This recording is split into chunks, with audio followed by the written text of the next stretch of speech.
ਵੋਟਾਂ ਪੈ ਚੁੱਕੀਆਂ ਨੇ, ਈਵੀਐਮ 'ਚ ਕਿਸਮਤ ਬੰਦ ਹੈ, ਪੋਲ ਆ ਗਿਆ, ਤਾਂ ਉਹਨਾਂ ਤੇ ਵੀ ਗੱਲ ਹੋ ਜਾਣੀ ਚਾਹੀਦੀ ਆ। ਤਾਂ ਉਹਨਾਂ ਦੀ ਤਸਵੀਰ ਜਿਹੜੀ ਆ ਲਗਭਗ ਉਹੀ ਹੈ। ਦੈਨਿਕ ਭਾਸਕਰ ਦਾ ਸਰਵੇ ਮੈਂ ਦੇਖਿਆ ਸੀਗਾ, ਉਹਦੇ 'ਚ ਉਹ 125 ਤੋਂ 40 ਦੇ ਰਹੇ ਆ ਭਾਜਪਾ ਨੂੰ, ਤੇ ਕਾਂਗਰਸ ਵਾਲੇ ਗੱਠਜੋੜ ਨੂੰ, ਯਾਨੀ ਭਾਜਪਾ ਤੇ ਕਾਂਗਰਸ ਰੱਖ ਲਓ, ਭਾਜਪਾ ਨੂੰ ਦੇ ਰਹੇ 125 ਤੇ 140, ਕਾਂਗਰਸ ਨੂੰ ਦੇ ਰਹੇ 135 ਤੋਂ 50, ਯਾਨੀ ਗੇਮ ਤੇ ਬਰਾਬਰ ਹੀ ਆ ਨਾ। ਤੇ ਜੇ ਤੁਸੀਂ ਵੇਖੋਗੇ ਪੋਲਾਂ ਦਾ ਪੋਲ, ਉਹ ਵੀ ਲਗਭਗ ਨੈਕ ਟੂ ਨੈਕ ਫਾਈਟ ਹੀ ਦੱਸਦਾ ਜੀ ਜੀ। ਇਹ ਸਾਫ਼ ਹੈ ਕਿ ਮਤਲਬ ਕੋਈ ਵੀ ਸਰਵੇ ਮੈਨੂੰ ਨਹੀਂ ਦਿਖਿਆ, ਜਾਂ ਓਪੀਨੀਅਨ ਪੋਲ ਹੋਵੇ ਚਾਹੇ ਐਗਜ਼ਿਟ ਪੋਲ ਹੋਵੇ, ਮੈਨੂੰ ਤਾਂ ਕਿਤੇ ਨਜ਼ਰ ਨਹੀਂ ਆਇਆ ਪ੍ਰਵੀਨ ਜੀ ਜਿਹਦੇ ਵਿੱਚ ਮਤਲਬ ਕਿ ਆਪਾਂ ਦੇਖ ਲਈਏ ਕਿ ਇੱਕ ਪਾਸੜ ਗੇਮ। ਤਾਂ ਜਿਸ ਤਰ੍ਹਾਂ ਅੰਦਾਜ਼ਾ ਸੀਗਾ ਉਹ ਠੀਕ ਵੈਸਾ ਹੀ ਹੈ ਕਿ ਜੇ ਆਪਾਂ ਪੋਲ ਦੀ ਵੀ ਗੱਲ ਕਰੀਏ ਤਾਂ ਉਹ ਮਾੜਾ ਮੋਟਾ ਕਿਤੇ ਨਾ ਕਿਤੇ ਭਾਜਪਾ ਨੂੰ ਥੋੜਾ ਜਿਹਾ ਅੱਗੇ ਰੱਖ ਰਿਹਾ ਹੈ ਸਿੱਟਾ, ਜਾਨੀ ਜਿੱਦਾਂ ਪੋਲ ਆਫ ਪੋਲਸ ਕੱਢ ਲਓ ਕਿ ਇਹਨਾਂ ਨੂੰ 135 ਤੋਂ 157 ਤੇ ਦੂਜਿਆਂ ਨੂੰ 123 ਤੋਂ 140 ਦੇ ਦਰਮਿਆਨ, ਮਤਲਬ ਕਿ ਫਾਈਟ ਨੈਕ ਟੂ ਨੈਕ ਆ। ਜੇ ਸਾਰੇ ਪੋਲਾਂ ਦਾ ਨਿਚੋੜ ਕੱਢ ਲਈਏ, ਝਾਰਖੰਡ 'ਚ ਵੀ ਇਹੋ ਆ ਜੀ ਜੀ, ਝਾਰਖੰਡ ਦੇ ਵਿੱਚ ਵੀ ਗੇਮ ਜਿਹੜੀ ਆ ਫਸਵੀਂ ਆ। ਉੱਥੇ ਵੀ ਤੁਸੀਂ ਦੇਖਿਆ ਹੋਣਾ ਮੁਸਲਮਾਨਾਂ ਦੀ ਜਿਹੜੀ ਉਲਟ ਪੋਲਰਾਈਜੇਸ਼ਨ ਕਰਨ ਵਾਸਤੇ ਕਿਹੋ ਜਿਹੇ ਖੁਦ ਪ੍ਰਧਾਨ ਮੰਤਰੀ ਨੂੰ ਬਿਆਨ ਤੱਕ ਦੇਣਾ ਪਿਆ ਸੀਗਾ ਕਿ ਇਹ ਬੇਟੀ ਵੀ ਛੀਨ ਲੈਣਗੇ, ਰੋਟੀ ਵੀ ਛੀਨ ਲੈਣਗੇ। ਤਾਂ ਇਹ ਹੁਣ ਜਿਹੜਾ ਸਭ ਕੁਝ ਮਹਾਰਾਸ਼ਟਰ ਦੇ ਵਿੱਚ ਹੋਇਆ ਨਾ, ਉਹਦੇ 'ਚ ਪ੍ਰਵੀਨ ਜੀ ਇੱਕ ਗੱਲ ਇਹ ਆ ਕਿ ਜਿੱਦਾਂ ਤੁਸੀਂ ਦੇਖੋ ਇਸ ਇਲੈਕਸ਼ਨ ਨੂੰ ਲੇਟ ਕਰਵਾਇਆ ਗਿਆ, ਨਹੀਂ ਤੇ ਹਰਿਆਣੇ ਦੇ ਨਾਲ ਹੀ ਹੋ ਜਾਣਾ ਸੀਗਾ। ਉਸ ਤੋਂ ਬਾਅਦ ਕੀ ਹੋਇਆ ਕਿ ਲਾਡਲੀ ਬਹਿਨਾ ਭਾਊ ਯੋਜਨਾ, ਉਹ ਇਹਨਾਂ ਨੇ ਨਗਦ ਪੈਸੇ ਦਿੱਤੇ ਨੇ ਲੋਕਾਂ ਨੂੰ। ਤੇ ਤੁਸੀਂ ਵੇਖੋ ਨਾ ਕਿ ਇੱਕ ਹੋਟਲ ਦੇ ਵਿੱਚ ਇਹਨਾਂ ਦਾ ਕੌਮੀ ਪੱਧਰ ਦਾ ਨੇਤਾ ਫੜਿਆ ਜਾਂਦਾ ਹੈ। ਸਰ ਉਹ ਉੱਥੋਂ ਮਾਫੀਆਂ ਮੰਗ ਕੇ ਨਿਕਲਿਆ। ਭਾਈ ਠਾਕੁਰ ਹੋ ਰਹੀ ਹੈ ਨਾ, ਭਾਈ ਠਾਕੁਰ ਕਹਿੰਦੇ ਉੱਥੇ, ਉਹ ਜਿਹੜੇ ਉੱਥੋਂ ਦੇ ਕਹਿ ਲਓ ਬਾਹੂਬਲੀ ਵੀ ਕਹਿੰਦੇ ਆ, ਤੇ ਉੱਚ ਕੋਟੀ ਦੇ ਉੱਥੋਂ ਦੇ ਸਿਆਸਤਦਾਨ ਵੀ ਆ। ਜਦੋਂ ਪੁਲਿਸ ਨੇ ਮਿਹਨਤ ਕੀਤੀ ਕਿ ਬਈ ਇਹ ਬਹੁਤ ਵੱਡਾ ਨੇਤਾ ਭਾਜਪਾ ਦਾ, ਇਹਦਾ ਇੱਥੋਂ ਨਿਕਲਣਾ ਬਹੁਤ ਜ਼ਰੂਰੀ ਆ, ਹਜ਼ੂਮ ਬੜਾ ਬਣ ਗਿਆ ਸਾਰਾ, ਕਿਉਂਕਿ ਬਾਹਰ ਪੈਂਚਰ ਕਰ ਦਿੱਤੀਆਂ ਸੀ ਹੋਟਲ ਦੇ, ਜਿਸ ਹੋਟਲ 'ਚ ਪੈਸੇ ਵੰਡੇ ਜਾ ਰਹੇ ਸੀ। ਤਾਂ ਮਤਲਬ ਦੱਸਦੇ ਆ ਕਿ ਹਾਲਾਂਕਿ ਉਹ ਤਾਵੜੇ ਸਾਹਿਬ ਕਹਿ ਰਹੇ ਸੀਗੇ ਕਿ ਮੈਨੂੰ ਠਾਕਰ ਬਾਈ ਨੇ ਆਪਦੀ ਗੱਡੀ 'ਚ ਛੱਡਿਆ, ਪਰ ਉਹਨਾਂ ਨੇ ਜਿਹੜੀ ਗੱਲ ਕਹੀ ਆ ਇੱਕ ਪੱਤਰਕਾਰ ਦੇ ਥਰੂ ਜਿਹੜੀ ਸਾਹਮਣੇ ਆਈ ਹੈ, ਖੁਦ ਉਹਨਾਂ ਨੇ ਮੰਨਿਆ। ਉਹ ਕਹਿੰਦੇ ਪੁਲਿਸ ਨੇ ਰਿਕੁਐਸਟ ਕੀਤੀ, ਤਾਵੜੇ ਨੇ ਮਾਫੀ ਮੰਗੀ ਕਿ ਮੈਨੂੰ ਕੱਢੋ, ਤਾਂ ਜਾ ਕੇ ਉਹ ਕਹਿੰਦੇ ਗੱਡੀਆਂ ਪੈਂਚਰ ਸੀ ਇਹਨਾਂ ਦੀਆਂ। ਫਿਰ ਵੀ ਕਿਉਂਕਿ ਇੱਕ ਕੌਮੀ ਰਾਜਨੇਤਾ ਸੀਗੇ, ਸਾਡਾ ਫਰਜ਼ ਸੀਗਾ ਕੱਢਣਾ। ਤਾਂ ਤੁਸੀਂ ਹਿਸਾਬ ਲਾ ਲਓ ਕਿ ਕਿਹੋ ਜਿਹੀ ਨੌਬਤ ਆਈ। ਸੰਜੇ ਨਿਰੂਪਮ ਦੀ ਗੱਡੀ 'ਚੋਂ ਪੈਸਾ ਫੜਿਆ ਗਿਆ, ਪੁਰਾਣਾ ਕਾਂਗਰਸੀ। ਫਿਰ ਇਸ ਤੋਂ ਇਲਾਵਾ ਸ਼ਿੰਦੇ ਦੇ ਇੱਕ ਬੰਦੇ ਤੋਂ ਪੈਸਾ ਫੜ, ਇੰਨਾ ਪੈਸਾ ਵਹਾਇਆ ਜਾ ਰਿਹਾ ਹੈ। ਸਿੱਧੇ ਤੌਰ ਤੇ ਲੋਕ ਕਹਿ ਰਹੇ ਆ ਕਿ ਕਾਰਪੋਰੇਟ ਸਪਾਂਸਰਡ ਹੈ ਇਹ ਚੋਣ, ਮਤਲਬ ਕਿ ਇੱਕ ਪਾਸੇ ਕਾਰਪੋਰੇਟ ਸਪਾਂਸਰਡ ਤਾਕਤ ਹੈ ਤੇ ਦੂਸਰੇ ਪਾਸੇ ਯਾਨੀ ਸੱਤਾ ਵੀ ਉਹਨਾਂ ਦੇ ਕੋਲ ਆ, ਤਾਕਤ ਤਦੀ ਹੋਗੀ ਨਾ। ਤਾਂ ਕਾਰਪੋਰੇਟ ਸਪਾਂਸਰਡ ਵੀ ਹੈ, ਮਸ਼ੀਨਰੀ ਵੀ ਹੈ, ਸੱਤਾ ਵੀ ਹੈ, ਪਰ ਬਾਵਜੂਦ ਇਸ ਦੇ ਜੇ ਨੈਕ ਟੂ ਨੈਕ ਫਾਈਟ ਹੈ ਨਾ ਪ੍ਰਵੀਨ ਜੀ, ਪਤਾ ਕਿਉਂ ਆ? ਕਿਸਾਨ ਕਰਕੇ, ਉੱਥੋਂ ਦੇ ਕਿਸਾਨ ਕਰਕੇ, ਉੱਥੋਂ ਦੇ ਬੇਰੁਜ਼ਗਾਰ ਕਰਕੇ, ਉੱਥੋਂ ਦੇ ਮਰਾਠਾ ਅੰਦੋਲਨ ਕਰਕੇ, ਉੱਥੋਂ ਦੇ ਇੱਕ ਸੈਂਟੀਮੈਂਟ ਕਰਕੇ ਕਿ ਗੁਜਰਾਤੀ ਨਾ ਸਿਰਫ ਸਾਡੀਆਂ ਖੇਤਰੀ ਪਾਰਟੀਆਂ ਨੂੰ ਯਾਨੀ ਮਰਾਠਾ ਅਸਮਿਤਾ ਨੂੰ ਚੈਲੰਜ ਕਰ ਰਹੇ ਨੇ, ਬਲਕਿ ਸਾਡੇ ਬੇਸ਼ਕੀਮਤੀ ਪ੍ਰੋਜੈਕਟ ਜਿਹੜੇ ਆ ਲਿਜਾ ਰਹੇ ਆ, ਉਲਟਾ ਹੁਣ ਮੁੰਬਈ ਤੇ ਕਬਜ਼ਾ ਕਰਨ ਆ ਗਏ ਨੇ।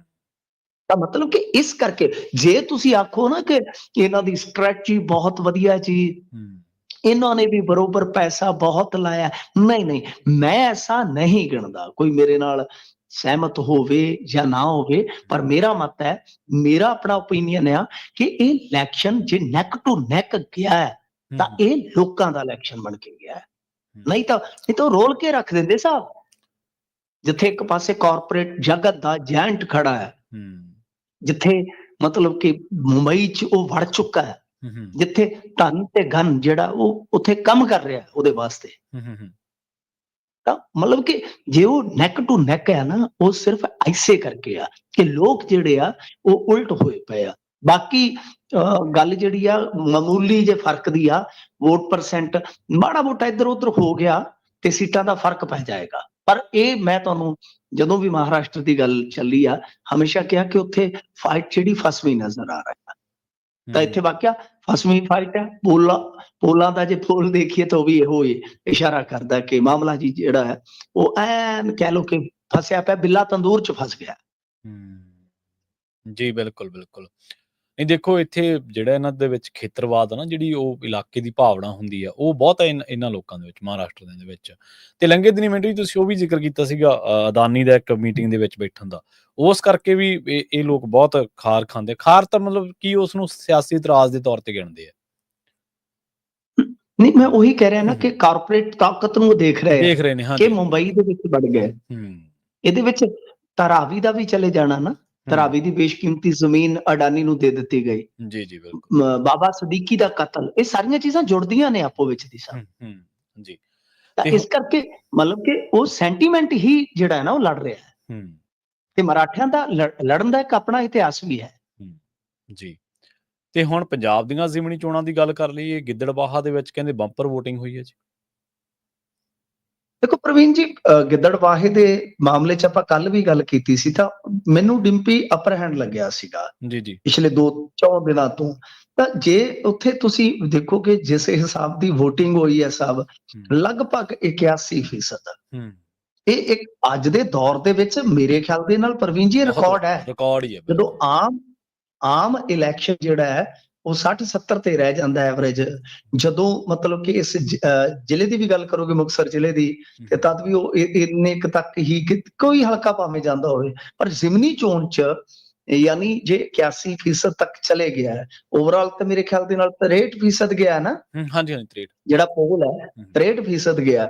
ਤਾਂ ਤੁਸੀਂ ਹਾਲਾਂਕਿ ਇਹਦੇ 'ਚ ਆਪਾਂ ਆਡੀਅנס ਨੂੰ ਦੱਸ ਦਈਏ ਕਿ ਇਹਦੇ 'ਚ ਇੱਕ ਗੁੰਜਾਇਸ਼ ਹਮੇਸ਼ਾ ਰੱਖੀ ਜਾਣੀ ਚਾਹੀਦੀ ਆ ਕਿ ਇਹ ਅੰਕੜੇ ਅਪਡੇਟ ਹੋ ਸਕਦੇ ਆ ਦੁਬਾਰਾ। ਹਾਂਜੀ, ਕਿਉਂਕਿ ਇਹ ਸਿਰਫ ਮੀਡੀਆ ਰਿਪੋਰਟਾਂ ਹੁੰਦੀਆਂ, ਆਫੀਸ਼ੀਅਲੀ ਜਿਹੜਾ ਲਾਸਟ ਅੰਕੜਾ ਹੁੰਦਾ ਉਹ ਦੇਣਾ ਹੁੰਦਾ ਚੋਣ ਕਮਿਸ਼ਨ ਨੇ। ਤਾਂ ਉਹ ਕਈ ਵਾਰ ਤੁਹਾਨੂੰ ਪਤਾ ਇੱਥੇ ਚੋਣ ਕਮਿਸ਼ਨ ਅੱਜ ਕੱਲ 12 ਦਿਨ ਬਾਅਦ ਵੀ ਅੰਕੜਾ ਅਪਡੇਟ ਕਰ ਦਿੰਦਾ ਹੈ। ਤਾਂ ਖੈਰ 81% ਮਤਲਬ ਕਿ ਮੇਰੀ ਨਜ਼ਰ ਦੇ ਵਿੱਚ ਅੱਜ ਦੇ ਦੌਰ 'ਚ ਜਦੋਂ ਬੜਾ ਲੋਕ ਜਿਹੜੇ ਨਾ ਉਹਦੇ 'ਚ ਰੁਚੀ ਲੈਣੋਂ ਹਟ ਜਾਂਦੇ ਆ ਵੋਟਾਂ 'ਚ, ਉਸ ਦੌਰ ਦੇ ਵਿੱਚ ਜੇ ਇਹ ਇੰਨੀ ਵੋਟਿੰਗ ਹੋਈ ਹੈ ਤਾਂ ਬਾਈ ਬਹੁਤ ਹੈ। ਤਾਂ ਇਹਦਾ ਡਿੰਪੀ ਢਿੱਲੋਂ ਨੂੰ ਫਾਇਦਾ ਹੈ।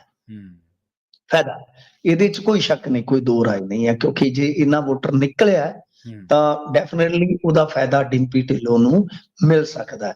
ਮੇਰਾ ਅੰਦਾਜ਼ਾ ਜੇ ਇਸ ਵੋਟ ਪਰਸੈਂਟੇਜ ਦੇ ਹਿਸਾਬ ਨਾਲ ਦੇਖੀਏ ਤਾਂ ਅੱਗੇ ਜਿਹੜਾ ਉਹ ਗਿਣਦੇ ਸੀਗੇ ਨਾ ਕੁਝ ਪੱਤਰਕਾਰ ਭਰਾ ਕੇ ਮਾਰਜਨ ਇਹਨਾਂ ਦਾ, ਜਿਵੇਂ ਨੈਕ ਟੂ ਨੈਕ ਫਾਈਟ 'ਚ ਅੱਗੇ ਰਿਹਾ ਸੀ 1349 ਦਾ, ਜਾਂ ਪਹਿਲਾਂ ਵੀ ਬੜਾ ਥੋੜਾ ਮਾਰਜਨ ਰਹਿੰਦਾ ਹੈ ਕਈ ਵਾਰ ਕੁਝ ਹੋਰ ਸੀਟਾਂ ਦਾ ਵੀ।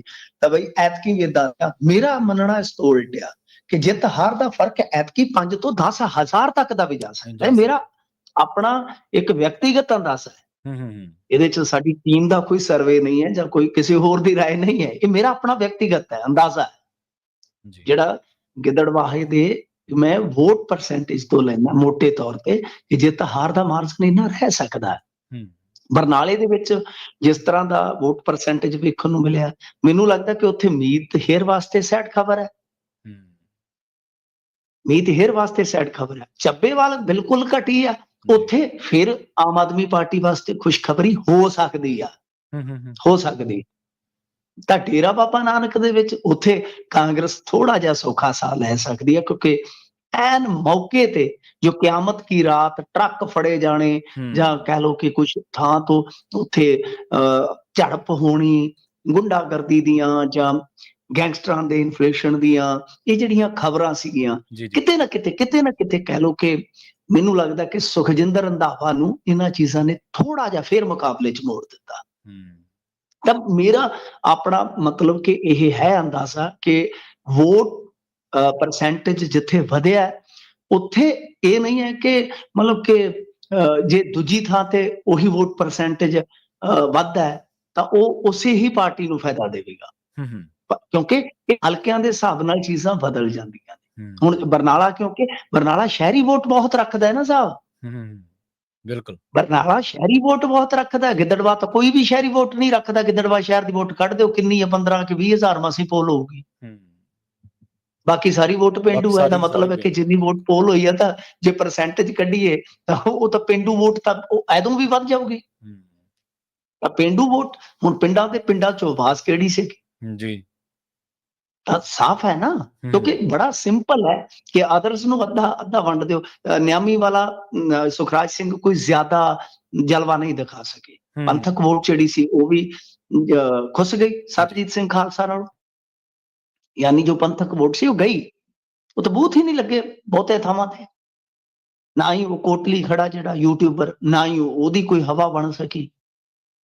ਤਾਂ ਗੱਲ ਤਾਂ ਰਹਿ ਗਈ, ਕਿਉਂਕਿ ਮਨਪ੍ਰੀਤ ਬਾਦਲ ਵੀ ਪਿੱਛੇ ਰਹਿ ਗਏ ਐਂਡ ਵਾਲੇ 7-8 ਦਿਨ ਤੇ। ਤਾਂ ਫਾਇਦਾ ਇੱਥੇ ਡਿੰਪੀ ਢਿੱਲੋਂ ਨੂੰ ਮਿਲਦਾ ਨਜ਼ਰ ਆ ਰਿਹਾ। ਹੁਣ ਕਿੰਨਾ ਉਹ ਅੰਦਾਜ਼ਾ ਮੈਂ ਮੋਟੇ ਤੌਰ ਤੇ ਲਾਇਆ ਕਿ ਜੇ ਆਪਾਂ ਦੇਖੀਏ ਜਿੱਤ ਹਾਰ ਦਾ ਮਾਰਜਨ ਜਿਹੜਾ ਹੈ ਉਹ ਐਤਕੀ ਹਜ਼ਾਰਾਂ ਚ ਵੀ ਜਾ ਸਕਦਾ। ਬਾਕੀ ਹੁਣ ਦੇਖੋ 23 ਨੂੰ ਆ, ਉੱਥੇ ਅੰਤਮ ਦਿਨ ਨਿਬੇੜੇ ਹੋਣਗੇ, ਕੀ ਬਣਦਾ ਕੀ ਨਹੀਂ ਬਣਦਾ। ਪਰ ਇੱਥੇ ਬੈਂਟਾਬਾਦ ਦੇ ਵਿੱਚ ਦੱਸਦੇ ਆ ਕਿ ਸਨੀ ਢਿੱਲੋਂ ਤੇ ਰਾਜਾ ਵੜਿੰਗ ਆਮੋ ਸਾਹਮਣੇ ਵੀ ਹੋਏ ਆ। ਪਰ ਰਾਜਾ ਵੜਿੰਗ ਕਹਿ ਲਓ ਕਿ ਥੋੜੇ ਜਿਹੇ ਗਰਮ ਮਿਜ਼ਾਜ ਸਨ ਤੇ ਸਨੀ ਢਿੱਲੋਂ ਬਚ ਕੇ ਨਿਕਲੇ ਆ। ਸ਼ਾਇਦ ਉਹਨਾਂ ਨੂੰ ਲੱਗਦਾ ਹੋਵੇ ਕਿ ਭਾਈ ਬਚਾ ਸੀ ਬਚਾ ਹੈ ਹਾਲ ਦੀ ਘੜੀ। ਤਾਂ ਖੈਰ ਇਹ ਸਾਰੀਆਂ ਚੀਜ਼ਾਂ ਜਿਹੜੀਆਂ ਨੇ ਉਹ ਚਲੀਆਂ ਨੇ, ਤਾਂ ਕੋਈ ਜ਼ਿਆਦਾ ਵੱਡੀ ਹਿੰਸਾ ਨਹੀਂ ਹੋਈ ਪ੍ਰਵੀਨ ਜੀ, ਇਹ ਸੁਖਦ ਖਬਰ ਹੈ। ਸ਼ਾਇਦ ਇੱਕ ਜੇ ਆਪਾਂ ਮੋਟੀ ਝੜਪ ਦੇਖ ਲਈਏ ਜਿਹੜੀ ਕਿ ਤੜਕੇ ਹੀ ਵਾਪਰ ਗਈ, ਇਹ ਸੁਖਜਿੰਦਰ ਸਿੰਘ ਰੰਧਾਵਾ ਦੇ ਪਿੰਡ ਦੇ ਲਾਗੇ ਪਿੰਡ ਸੀਗਾ, ਜਿੱਥੇ ਦੋਸ਼ ਲੱਗਾ ਕਿ ਇੱਕ ਘਰ ਦੇ ਵਿੱਚ ਬਾਹਰੋਂ ਆ ਕੇ ਬਦਮਾਸ਼ ਟਾਈਪ ਦੇ ਬੰਦੇ ਬੈਠੇ ਨੇ। ਫਿਰ ਇਹ ਮੌਕੇ ਤੇ ਚਲੇ ਗਏ, ਉਹ ਉਹਨਾਂ ਤੇ ਦੋਸ਼ ਲਾ ਰਹੇ ਸੀ, ਉਹਨਾਂ ਤੇ ਦੋਸ਼ ਲਾ ਰਹੇ ਸੀਗੇ। ਪਰ ਅੱਜ ਤੋਂ ਬਾਅਦ ਕੋਈ ਵੱਡੀ ਹਿੰਸਾ ਨਹੀਂ ਹੋਈ। ਇਹ ਇੱਕ ਸੁਖਦ ਖਬਰ ਹੈ, ਕਿਉਂਕਿ ਜ਼ੋਰ ਬਹੁਤ ਲੱਗ ਰਹੇ ਸੀਗੇ, ਟਰਾਂਸਪੋਰਟਰ ਲੜ ਰਹੇ ਸੀਗੇ ਨਾ ਇਹਦੇ ਚ। ਰਵੀਕਰਨ ਸਿੰਘ ਕਾਹਲੋਂ ਟਰਾਂਸਪੋਰਟਰ ਹੈ, ਡਿੰਪੀ ਢਿੱਲੋਂ ਟਰਾਂਸਪੋਰਟਰ ਹੈ, ਕਾਲਾ ਢਿੱਲੋਂ ਟਰਾਂਸਪੋਰਟਰ ਹੈ, ਮਨਪ੍ਰੀਤ ਢਿੱਲੋਂ ਉਰਫ ਬਾਦਲ ਉਹ ਵੀ ਤੇ ਟਰਾਂਸਪੋਰਟਰ ਨੇ। ਟਰਾਂਸਪੋਰਟਰ ਬਹੁਤ ਲੜ ਰਹੇ ਸੀਗੇ, ਤੇ ਟਰਾਂਸਪੋਰਟਰਾਂ ਦੀਆਂ ਤਾਂ ਵੈਸੇ ਹੀ ਲੜਾਈਆਂ ਬਹੁਤ ਹੁੰਦੀਆਂ ਨੇ, ਬੱਸਾਂ ਟਰੱਕਾਂ ਦਾ ਹਿਸਾਬ ਕਿਤਾਬ ਤੁਹਾਨੂੰ ਪਤਾ ਹੀ ਆ। ਪਰ ਇੱਥੇ ਟਰਾਂਸਪੋਰਟਰਾਂ ਦੀ ਲੜਾਈ ਜਿਹੜੀ ਆ ਨਾ ਉਹ ਸਿਆਸੀ ਰਹੀ ਆ, ਕੋਈ ਜ਼ਿਆਦਾ ਹਿੰਸਕ ਨਹੀਂ ਹੋਈ। ਤਾਂ ਇਹੋ ਆ ਮੂਲ ਧਨ 100 ਬਸ ਇੱਥੇ ਆ ਕੇ ਬਣਦਾ ਕਿ ਵੋਟਾਂ ਪੈ ਗਈਆਂ, ਓਵਰਆਲ ਪਰਸੈਂਟੇਜ 63 ਹੈ। ਤੇ ਜੇ ਗਿੱਦੜਬਾਹਾ ਦੀ ਗੱਲ ਕਰੀਏ, ਉਹਨੇ ਸਭ ਨੂੰ ਪਛਾੜ ਦਿੱਤਾ ਹੈ। ਅੱਛਾ ਉੱਥੇ ਵੋਟ ਪਰਸੈਂਟੇਜ ਹੈ, ਡਿੰਪੀ ਢਿੱਲੋਂ ਅਭੀ ਨਹੀਂ ਤੋਂ ਕਭੀ ਨਹੀਂ, ਜੇ ਹੁਣ ਵੀ ਨਾ ਜਿੱਤਿਆ 81% ਵੋਟ ਪੋਲ ਹੋਣ ਤੋਂ ਬਾਅਦ, ਸਰਕਾਰ ਮਤਲਬ ਕਿ ਜਿਨ੍ਹਾਂ ਦੀ ਹੈ ਉਹਨਾਂ ਦੇ ਵਿੱਚ ਰਲ ਜਾਣ ਤੋਂ ਬਾਅਦ, ਤਾਂ ਫਿਰ ਮੈਨੂੰ ਲੱਗਦਾ ਕਿ ਡਿੰਪੀ ਢਿੱਲੋਂ ਨੂੰ ਚੁੱਪ ਕਰਕੇ 23 ਤਰੀਕ ਨੂੰ ਸੰਨਿਆਸ ਲਿਖ ਕੇ ਤੇ ਆਰਾਮ ਨਾਲ ਬੱਸ ਚਲਾਉਣ ਲੱਗ ਜਾਣਾ ਚਾਹੀਦਾ। ਨਹੀਂ, ਉਹ ਤਾਂ ਕਈ ਲੋਕ ਕਹਿੰਦੇ ਨੇ, ਚੋਣ ਪ੍ਰਚਾਰ ਵੇਲੇ ਵੀ ਕਹਿੰਦੇ ਰਹੇ ਕਿ ਆਖਰੀ ਵਾਰੀ ਮੇਰੀ ਮਦਦ ਕਰ ਦਿਓ ਤੁਸੀਂ, ਮੈਂ 2 ਵਾਰੀ ਹਰਾਤਾ, ਹੁਣ ਤੁਸੀਂ ਹੁਣ ਮੈਨੂੰ ਵੋਟਾਂ ਪਾ ਦਿਓ, ਭਰਾ ਬਣ ਕੇ, ਭੈਣ ਬਣ ਕੇ, ਜੋ ਵੀ ਕਹਿੰਦੇ ਆ ਲੀਡਰ। ਜੀ ਨਹੀਂ ਆ ਠੀਕ ਆ, ਇਹ ਵੀ ਇੱਕ ਲੀਡਰਾਂ ਦੇ ਕੋਲ ਹਥਿਆਰ ਹੁੰਦਾ ਹੈ ਕਿ ਹਾਂ ਬਾਈ ਮੈਂ ਆਖਰੀ ਵਾਰ ਤੁਹਾਡੇ ਤੋਂ ਵੋਟ ਮੰਗ ਰਿਹਾ। ਤਾਂ ਉਹਦਾ ਵੀ ਇੱਕ ਅਸਰ ਹੈ ਰਿਹਾ ਹੈ ਗਿੱਦੜਬਾਹਾ ਚ। ਲੋਕਾਂ ਨੇ ਕਿਹਾ ਕਿ ਯਾਰ ਰਾਜੇ ਨੂੰ ਆਪਾਂ 3 ਵਾਰੀ ਜਿਤਾਇਆ, ਇਹਨੂੰ 2 ਵਾਰ ਹਰਾਇਆ, ਠੀਕ ਹੈ ਨਾ ਜੀ, ਤੇ ਸਾਲ ਕਿਹੜੇ ਰਹਿ ਗਏ 2। ਜੀ ਬਿਲਕੁਲ ਦੇਖ ਲਓ, ਯਕੀਨ ਕਰਕੇ ਦੇਖ ਲਓ, ਇਹ ਸੈਂਟੀਮੈਂਟ ਹੈ ਪਿੰਡਾਂ, ਸ਼ਹਿਰੀ ਚ ਨਹੀਂ ਹੈ, ਪਿੰਡਾਂ ਚ ਆ। ਸੋ ਗੱਲ ਇਹ ਆ ਕਿ ਮਤਲਬ ਇਹ ਚੀਜ਼ਾਂ ਜਿਹੜੀਆਂ ਨਾ ਅਸਰ ਕਾਰਕ ਸਿੱਧ ਹੁੰਦੀਆਂ ਨੇ। ਤਾਂ ਹੁਣ ਇਹੋ ਹੀ ਆ ਕਿ ਬਾਕੀ ਬਈ ਗਿੱਦੜਬਾਹਾ ਚ ਬਹੁਤ, ਮੈਂ ਤੁਹਾਨੂੰ ਇੱਕ ਗੱਲ ਹੋਰ ਦੱਸਾਂ, ਸਾਰੀਆਂ ਧਿਰਾਂ ਨੇ ਪੈਸਾ ਖੂਬ ਵਹਾਇਆ ਇੱਥੋਂ ਤੱਕ ਕਿ ਹੁਣ ਮੈਂ ਬਹੁਤਾ ਰਿਵੀਲ ਨਹੀਂ ਕਰੂੰਗਾ। ਇੱਕ ਪੁਲਿਸ ਮੁਲਾਜ਼ਮ ਸੀ ਜਿਹਦੇ ਨਾਲ ਡਿੰਪੀ ਢਿੱਲੋਂ ਦੀ ਕਾਫੀ ਲੱਗਦੀ ਸੀਗੀ, ਉਹਦੇ ਘਰ ਤੱਕ ਵੀ ਪੁਲਿਸ ਗਈ ਹੈ। ਹਿਸਾਬ ਲਾ ਲਓ, ਇੱਕ ਮੁਲਾਜ਼ਮ ਦੇ ਘਰੇ, ਜਿਹੜਾ ਪੁਲਿਸ ਮੁਲਾਜ਼ਮ ਫੋਨ ਜਾਂਦਾ, ਉਹ ਕਹਿੰਦਾ ਸਰ ਮੈਂ ਤਾਂ ਇੱਥੇ ਡਿਊਟੀ ਤੇ ਆ ਮੋਹਾਲੀ। ਅਫਸਰ ਫੋਨ ਕਰਦਾ, ਕਿੱਥੇ ਆ ਤੂੰ? ਉਹ ਕਹਿੰਦਾ ਮੈਂ ਤਾਂ ਡਿਊਟੀ ਤੇ ਆ ਮੋਹਾਲੀ ਸਰ। ਅੱਛਾ, ਉਹ ਕਹਿੰਦਾ ਚੰਗਾ ਰਿਹਾ, ਫਿਰ ਟਿਕਿਆ ਰਹਿ। ਹਾਂਜੀ, ਛਤਿਆਣਾ ਦੀ ਵੀਡੀਓ ਵਾਇਰਲ ਹੋਈ ਆ, ਰਾਜਾ ਵੜਿੰਗ ਉੱਥੇ ਘਰ ਚ ਗਿਆ, ਪੁਲਿਸ ਘਰਾਂ ਚ ਜਾ ਰਹੀ ਹੈ ਸਾਹਿਬ ਜੀ। ਮਤਲਬ ਅਧਿਕਾਰੀਆਂ ਨੂੰ ਕਿਹਾ ਜਾ ਰਿਹਾ ਕੀ ਚਾਹੀਦਾ ਤੁਹਾਨੂੰ, ਗਿੱਦੜਬਾਹਾ ਚ ਕੋਈ ਕਮੀ ਨਹੀਂ ਹੋਣੀ ਚਾਹੀਦੀ ਖਿਦਮਤ ਚ। ਇਹ ਸਭ ਕੁਝ ਚੱਲਿਆ ਸਾਹਿਬ, ਵਿੱਚੋਂ ਦੱਸ ਰਹੇ ਨੇ ਸਾਨੂੰ। ਤਾਂ ਮਤਲਬ ਕਿ ਕੁਝ ਜਾਣਕਾਰ ਜਿਹੜੇ ਉਹ ਡਿਊਟੀਆਂ ਤੇ ਹੁੰਦੇ ਆ ਨਾ ਤੁਹਾਡੇ, ਤੁਹਾਨੂੰ ਦੱਸ ਦਿੰਦੇ ਕਿ ਆਹ ਪਤਾ ਏਦਾਂ ਨੇ ਕਿ ਕੋਈ ਢਿੱਲ ਹੋਣੀ ਨਹੀਂ ਚਾਹੀਦੀ, ਕਿਉਂਕਿ ਇੱਥੇ ਮਾਨ ਸਾਹਿਬ ਲੜ ਰਹੇ ਨੇ ਖੁਦ ਇੱਕ ਤਰ੍ਹਾਂ ਨਾਲ। ਤਾਂ ਖੈਰ ਇਹੀ ਹੈ ਗਿੱਦੜਬਾਹਾ ਦੀ ਤਸਵੀਰ। ਬਾਕੀ ਤੁਹਾਨੂੰ ਪਤਾ ਹੀ ਆ, ਇਹਨਾਂ ਕੋ ਸਾਰੇ ਹੀ ਕਰਦੇ ਆ, ਸਾਰੇ ਇਹ ਗਲਤ ਕਰਦੇ ਆ, ਪਰ ਜਿਹਦੇ ਹੱਥ ਤੁਹਾਨੂੰ ਪਤਾ ਹੀ ਆ ਕਿ ਡੋਰ ਹੁੰਦੀ ਆ, ਫਿਰ ਉਹ ਇੰਨਾ ਕੁ ਜ਼ੋਰ ਲਾਉਂਦਾ ਹੀ ਆ। ਜੀ ਬਿਲਕੁਲ। ਅਗਲੀ ਖਬਰ ਦੇ ਵੱਲ ਵਧੀਏ ਮਿੰਟੂ ਜੀ, ਗੱਲ ਕਰੀਏ ਜਥੇਦਾਰ ਸਾਹਿਬਾਨ ਦੀ ਮੀਟਿੰਗ ਦੀ। 2 ਤਖ਼ਤਾਂ ਦੇ ਜਥੇਦਾਰ ਸਾਹਿਬਾਨ ਦੀ ਮੀਟਿੰਗ ਹੋਈ ਹੈ ਜੀ। ਦੇਖੋ, ਇਹ ਸ੍ਰੀ ਅਕਾਲ ਤਖ਼ਤ ਸਾਹਿਬ ਦੇ ਜਥੇਦਾਰ ਤੇ ਤਖ਼ਤ ਸ੍ਰੀ ਦਮਦਮਾ ਸਾਹਿਬ ਦੇ ਜਥੇਦਾਰ ਯਾਨੀ ਗਿਆਨੀ ਰਘਵੀਰ ਸਿੰਘ ਜੀ ਅਤੇ ਗਿਆਨੀ ਹਰਪ੍ਰੀਤ ਸਿੰਘ ਜੀ, ਇਹਨਾਂ ਨੇ ਇੱਕ ਮੀਟਿੰਗ ਕੀਤੀ ਆ ਅੰਮ੍ਰਿਤਸਰ ਵਿਖੇ। ਜੀ ਜੀ। ਗੱਲ ਇਹ ਆ ਕਿ ਇਹ ਜਿਹੜੀ ਮੀਟਿੰਗ ਹੋਈ ਆ, ਇਹ ਸਿੰਘ ਸਾਹਿਬ ਗਿਆਨੀ ਰਘਵੀਰ ਸਿੰਘ ਜੀ ਹੋਰਾਂ ਦੀ ਸ਼ਾਇਦ ਰਿਹਾਇਸ਼ ਤੇ ਹੋਈ ਆ। ਗੱਲ ਇਹ ਆ ਕਿ ਇਸ ਮੀਟਿੰਗ ਦੇ ਵਿੱਚ ਦੱਸਦੇ ਆ ਕਿ ਐਡਵੋਕੇਟ ਹਰਜਿੰਦਰ ਸਿੰਘ ਧਾਮੀ, ਪ੍ਰਧਾਨ SGPC ਅਤੇ ਕਾਰਜਕਾਰੀ ਅਕਾਲੀ ਪ੍ਰਧਾਨ ਸਰਦਾਰ ਬਲਵਿੰਦਰ ਸਿੰਘ ਭੁੰਦੜ ਵੀ ਪਹੁੰਚੇ ਹੋਏ ਸਨ, ਉਹਨਾਂ ਨੂੰ ਵੀ ਬੁਲਾਇਆ ਗਿਆ ਸੀਗਾ। ਤੇ ਇਹ ਮੀਟਿੰਗ ਉਦੋਂ ਹੋਈ ਆ, ਇਹਦੀ ਖਬਰ ਉਦੋਂ ਆਈ ਆ ਜਦੋਂ ਬਲਵੰਤ ਸਿੰਘ ਰਾਜੋਆਣਾ 3 ਘੰਟਿਆਂ ਦੀ ਪੈਰੋਲ ਤੇ ਆਏ। ਉੱਥੇ ਸਟੇਟਮੈਂਟ ਇਹਨਾਂ ਸੰਸਥਾਵਾਂ ਬਾਬਤ ਵੀ ਦਿੱਤੀ ਗਈ ਤੇ ਇੱਕ ਨਾਲ ਉਲਾਂਭਾ ਵੀ ਦਿੱਤਾ ਗਿਆ ਕਿ ਦੇਖੋ, ਤੁਸੀਂ ਤੇ ਝੰਡੇ ਚਲਾ ਕੇ ਆਪਣੇ ਘਰ ਨੂੰ ਚਲੇ ਗਏ। ਉਸ ਵੇਲੇ ਜਦੋਂ ਕੇਸਰੀ ਲਹਿਰ ਦੀ ਗੱਲ ਚੱਲੀ ਸੀਗੀ, ਸ਼ਾਇਦ 2012 ਦੇ, ਤਾਂ ਮਤਲਬ ਕਿ ਸਾਡੀ ਕਾਲ ਕੋਠੜੀ ਦਾ ਜਾਂ ਫਾਂਸੀ ਕੋਠੀ ਦਾ ਹਾਲ ਉਹੀ ਆ। ਤੁਸੀਂ ਭੁੱਲ ਗਏ, ਤਾਂ ਮਤਲਬ ਕਿ ਵੱਡੀਆਂ ਗੱਲਾਂ ਕਹੀਆਂ ਗਈਆਂ। ਕੀ ਇਸ ਮੁੱਦੇ ਤੇ ਚਰਚਾ ਹੋਈ ਹੈ ਜਾਂ ਇਸ ਮੌਕੇ ਤੇ ਕਿਸੇ ਹੋਰ ਮੁੱਦੇ ਦੀ ਚਰਚਾ ਹੋਈ ਆ? ਤੇ ਦੂਸਰਾ ਜੇ ਕੋਈ ਮੁੱਦਾ ਹੈ ਬਲਵੰਤ ਸਿੰਘ ਰਾਜੋਆਣਾ ਦਾ ਮਾਮਲਾ ਛੱਡ ਦਈਏ, ਜੇ ਕੋਈ ਦੂਜਾ ਮੁੱਦਾ, ਤੇ ਦੂਜਾ ਮੁੱਦਾ ਕੀ ਆ? ਉਹਦੇ ਸਭਨਾਂ ਨੂੰ ਉਹਤੇ ਲਕਾਉਣ ਵਾਲੀ ਗੱਲ, ਪਰਦਾ ਪਾਉਣ ਵਾਲੀ ਕੋਈ ਗੱਲ ਪ੍ਰਵੀਨ ਜੀ ਹੈ ਹੀ ਨਹੀਂ ਹੈ ਨਾ। ਉਹਦੇ ਸਭ ਕੁਝ ਚੱਲੀ ਜਾਂਦਾ ਹੈ। ਤਾਂ ਖੈਰ, ਬਲਵਿੰਦਰ ਸਿੰਘ ਭੁੰਦੜ ਦਾ ਉੱਥੇ ਜਾਣਾ, ਧਾਮੀ ਸਾਹਿਬ ਦਾ ਉੱਥੇ ਜਾਣਾ, ਇਸ ਤੋਂ ਪਹਿਲਾਂ ਗਿਆਨੀ ਹਰਪ੍ਰੀਤ ਸਿੰਘ ਨਾਲ ਇੱਕ ਬੜੀ ਪਰਦੇ ਜੇ ਵਾਲੀ ਮੁਲਾਕਾਤ ਕਰਨੀ, ਫਿਰ ਉਸ ਤੋਂ ਬਾਅਦ ਕਹਿ ਲਓ ਕਿ ਅਸਤੀਫਾ, ਤੇ ਅਸਤੀਫੇ ਤੋਂ ਬਾਅਦ ਰੌਲਾ ਪੈਣਾ। ਉਹਦੀ ਵੀ ਵਿਚਲੀ ਕਹਾਣੀ ਮੈਂ ਤੁਹਾਨੂੰ ਦੱਸੀ ਸੀ, ਤੇ ਉਹਦੇ ਵਿੱਚ ਵੀ ਇਹੀ ਕਰੈਕਟਰ ਥੋੜੇ ਆ ਰਹੇ ਸਨ। ਤਾਂ ਗੱਲ ਇਹ ਆ ਕਿ ਇਹ ਸਾਰਾ ਕੁਝ ਜਿਹੜਾ ਹੋਇਆ ਔਨ ਰਿਕਾਰਡ ਤਾਂ ਕੁਝ ਨਹੀਂ ਕਿਹਾ ਗਿਆ, ਜਸਟ ਇੰਨਾ ਕਿਹਾ ਗਿਆ ਧਾਮੀ ਸਾਹਿਬ ਨਹੀਂ, ਸ਼ਾਇਦ ਭੁੰਦੜ ਸਾਹਿਬ, ਮੈਨੂੰ ਪੱਕਾ ਯਾਦ ਨਹੀਂ ਹੋਣਾ, ਕਿ ਨਹੀਂ ਇਹਦੇ ਚ ਭਾਈ ਸੁਖਬੀਰ ਸਿੰਘ ਬਾਦਲ ਦੇ ਅਸਤੀਫੇ ਵਾਲੀ ਕੋਈ ਚਰਚਾ ਨਹੀਂ ਹੋਈ।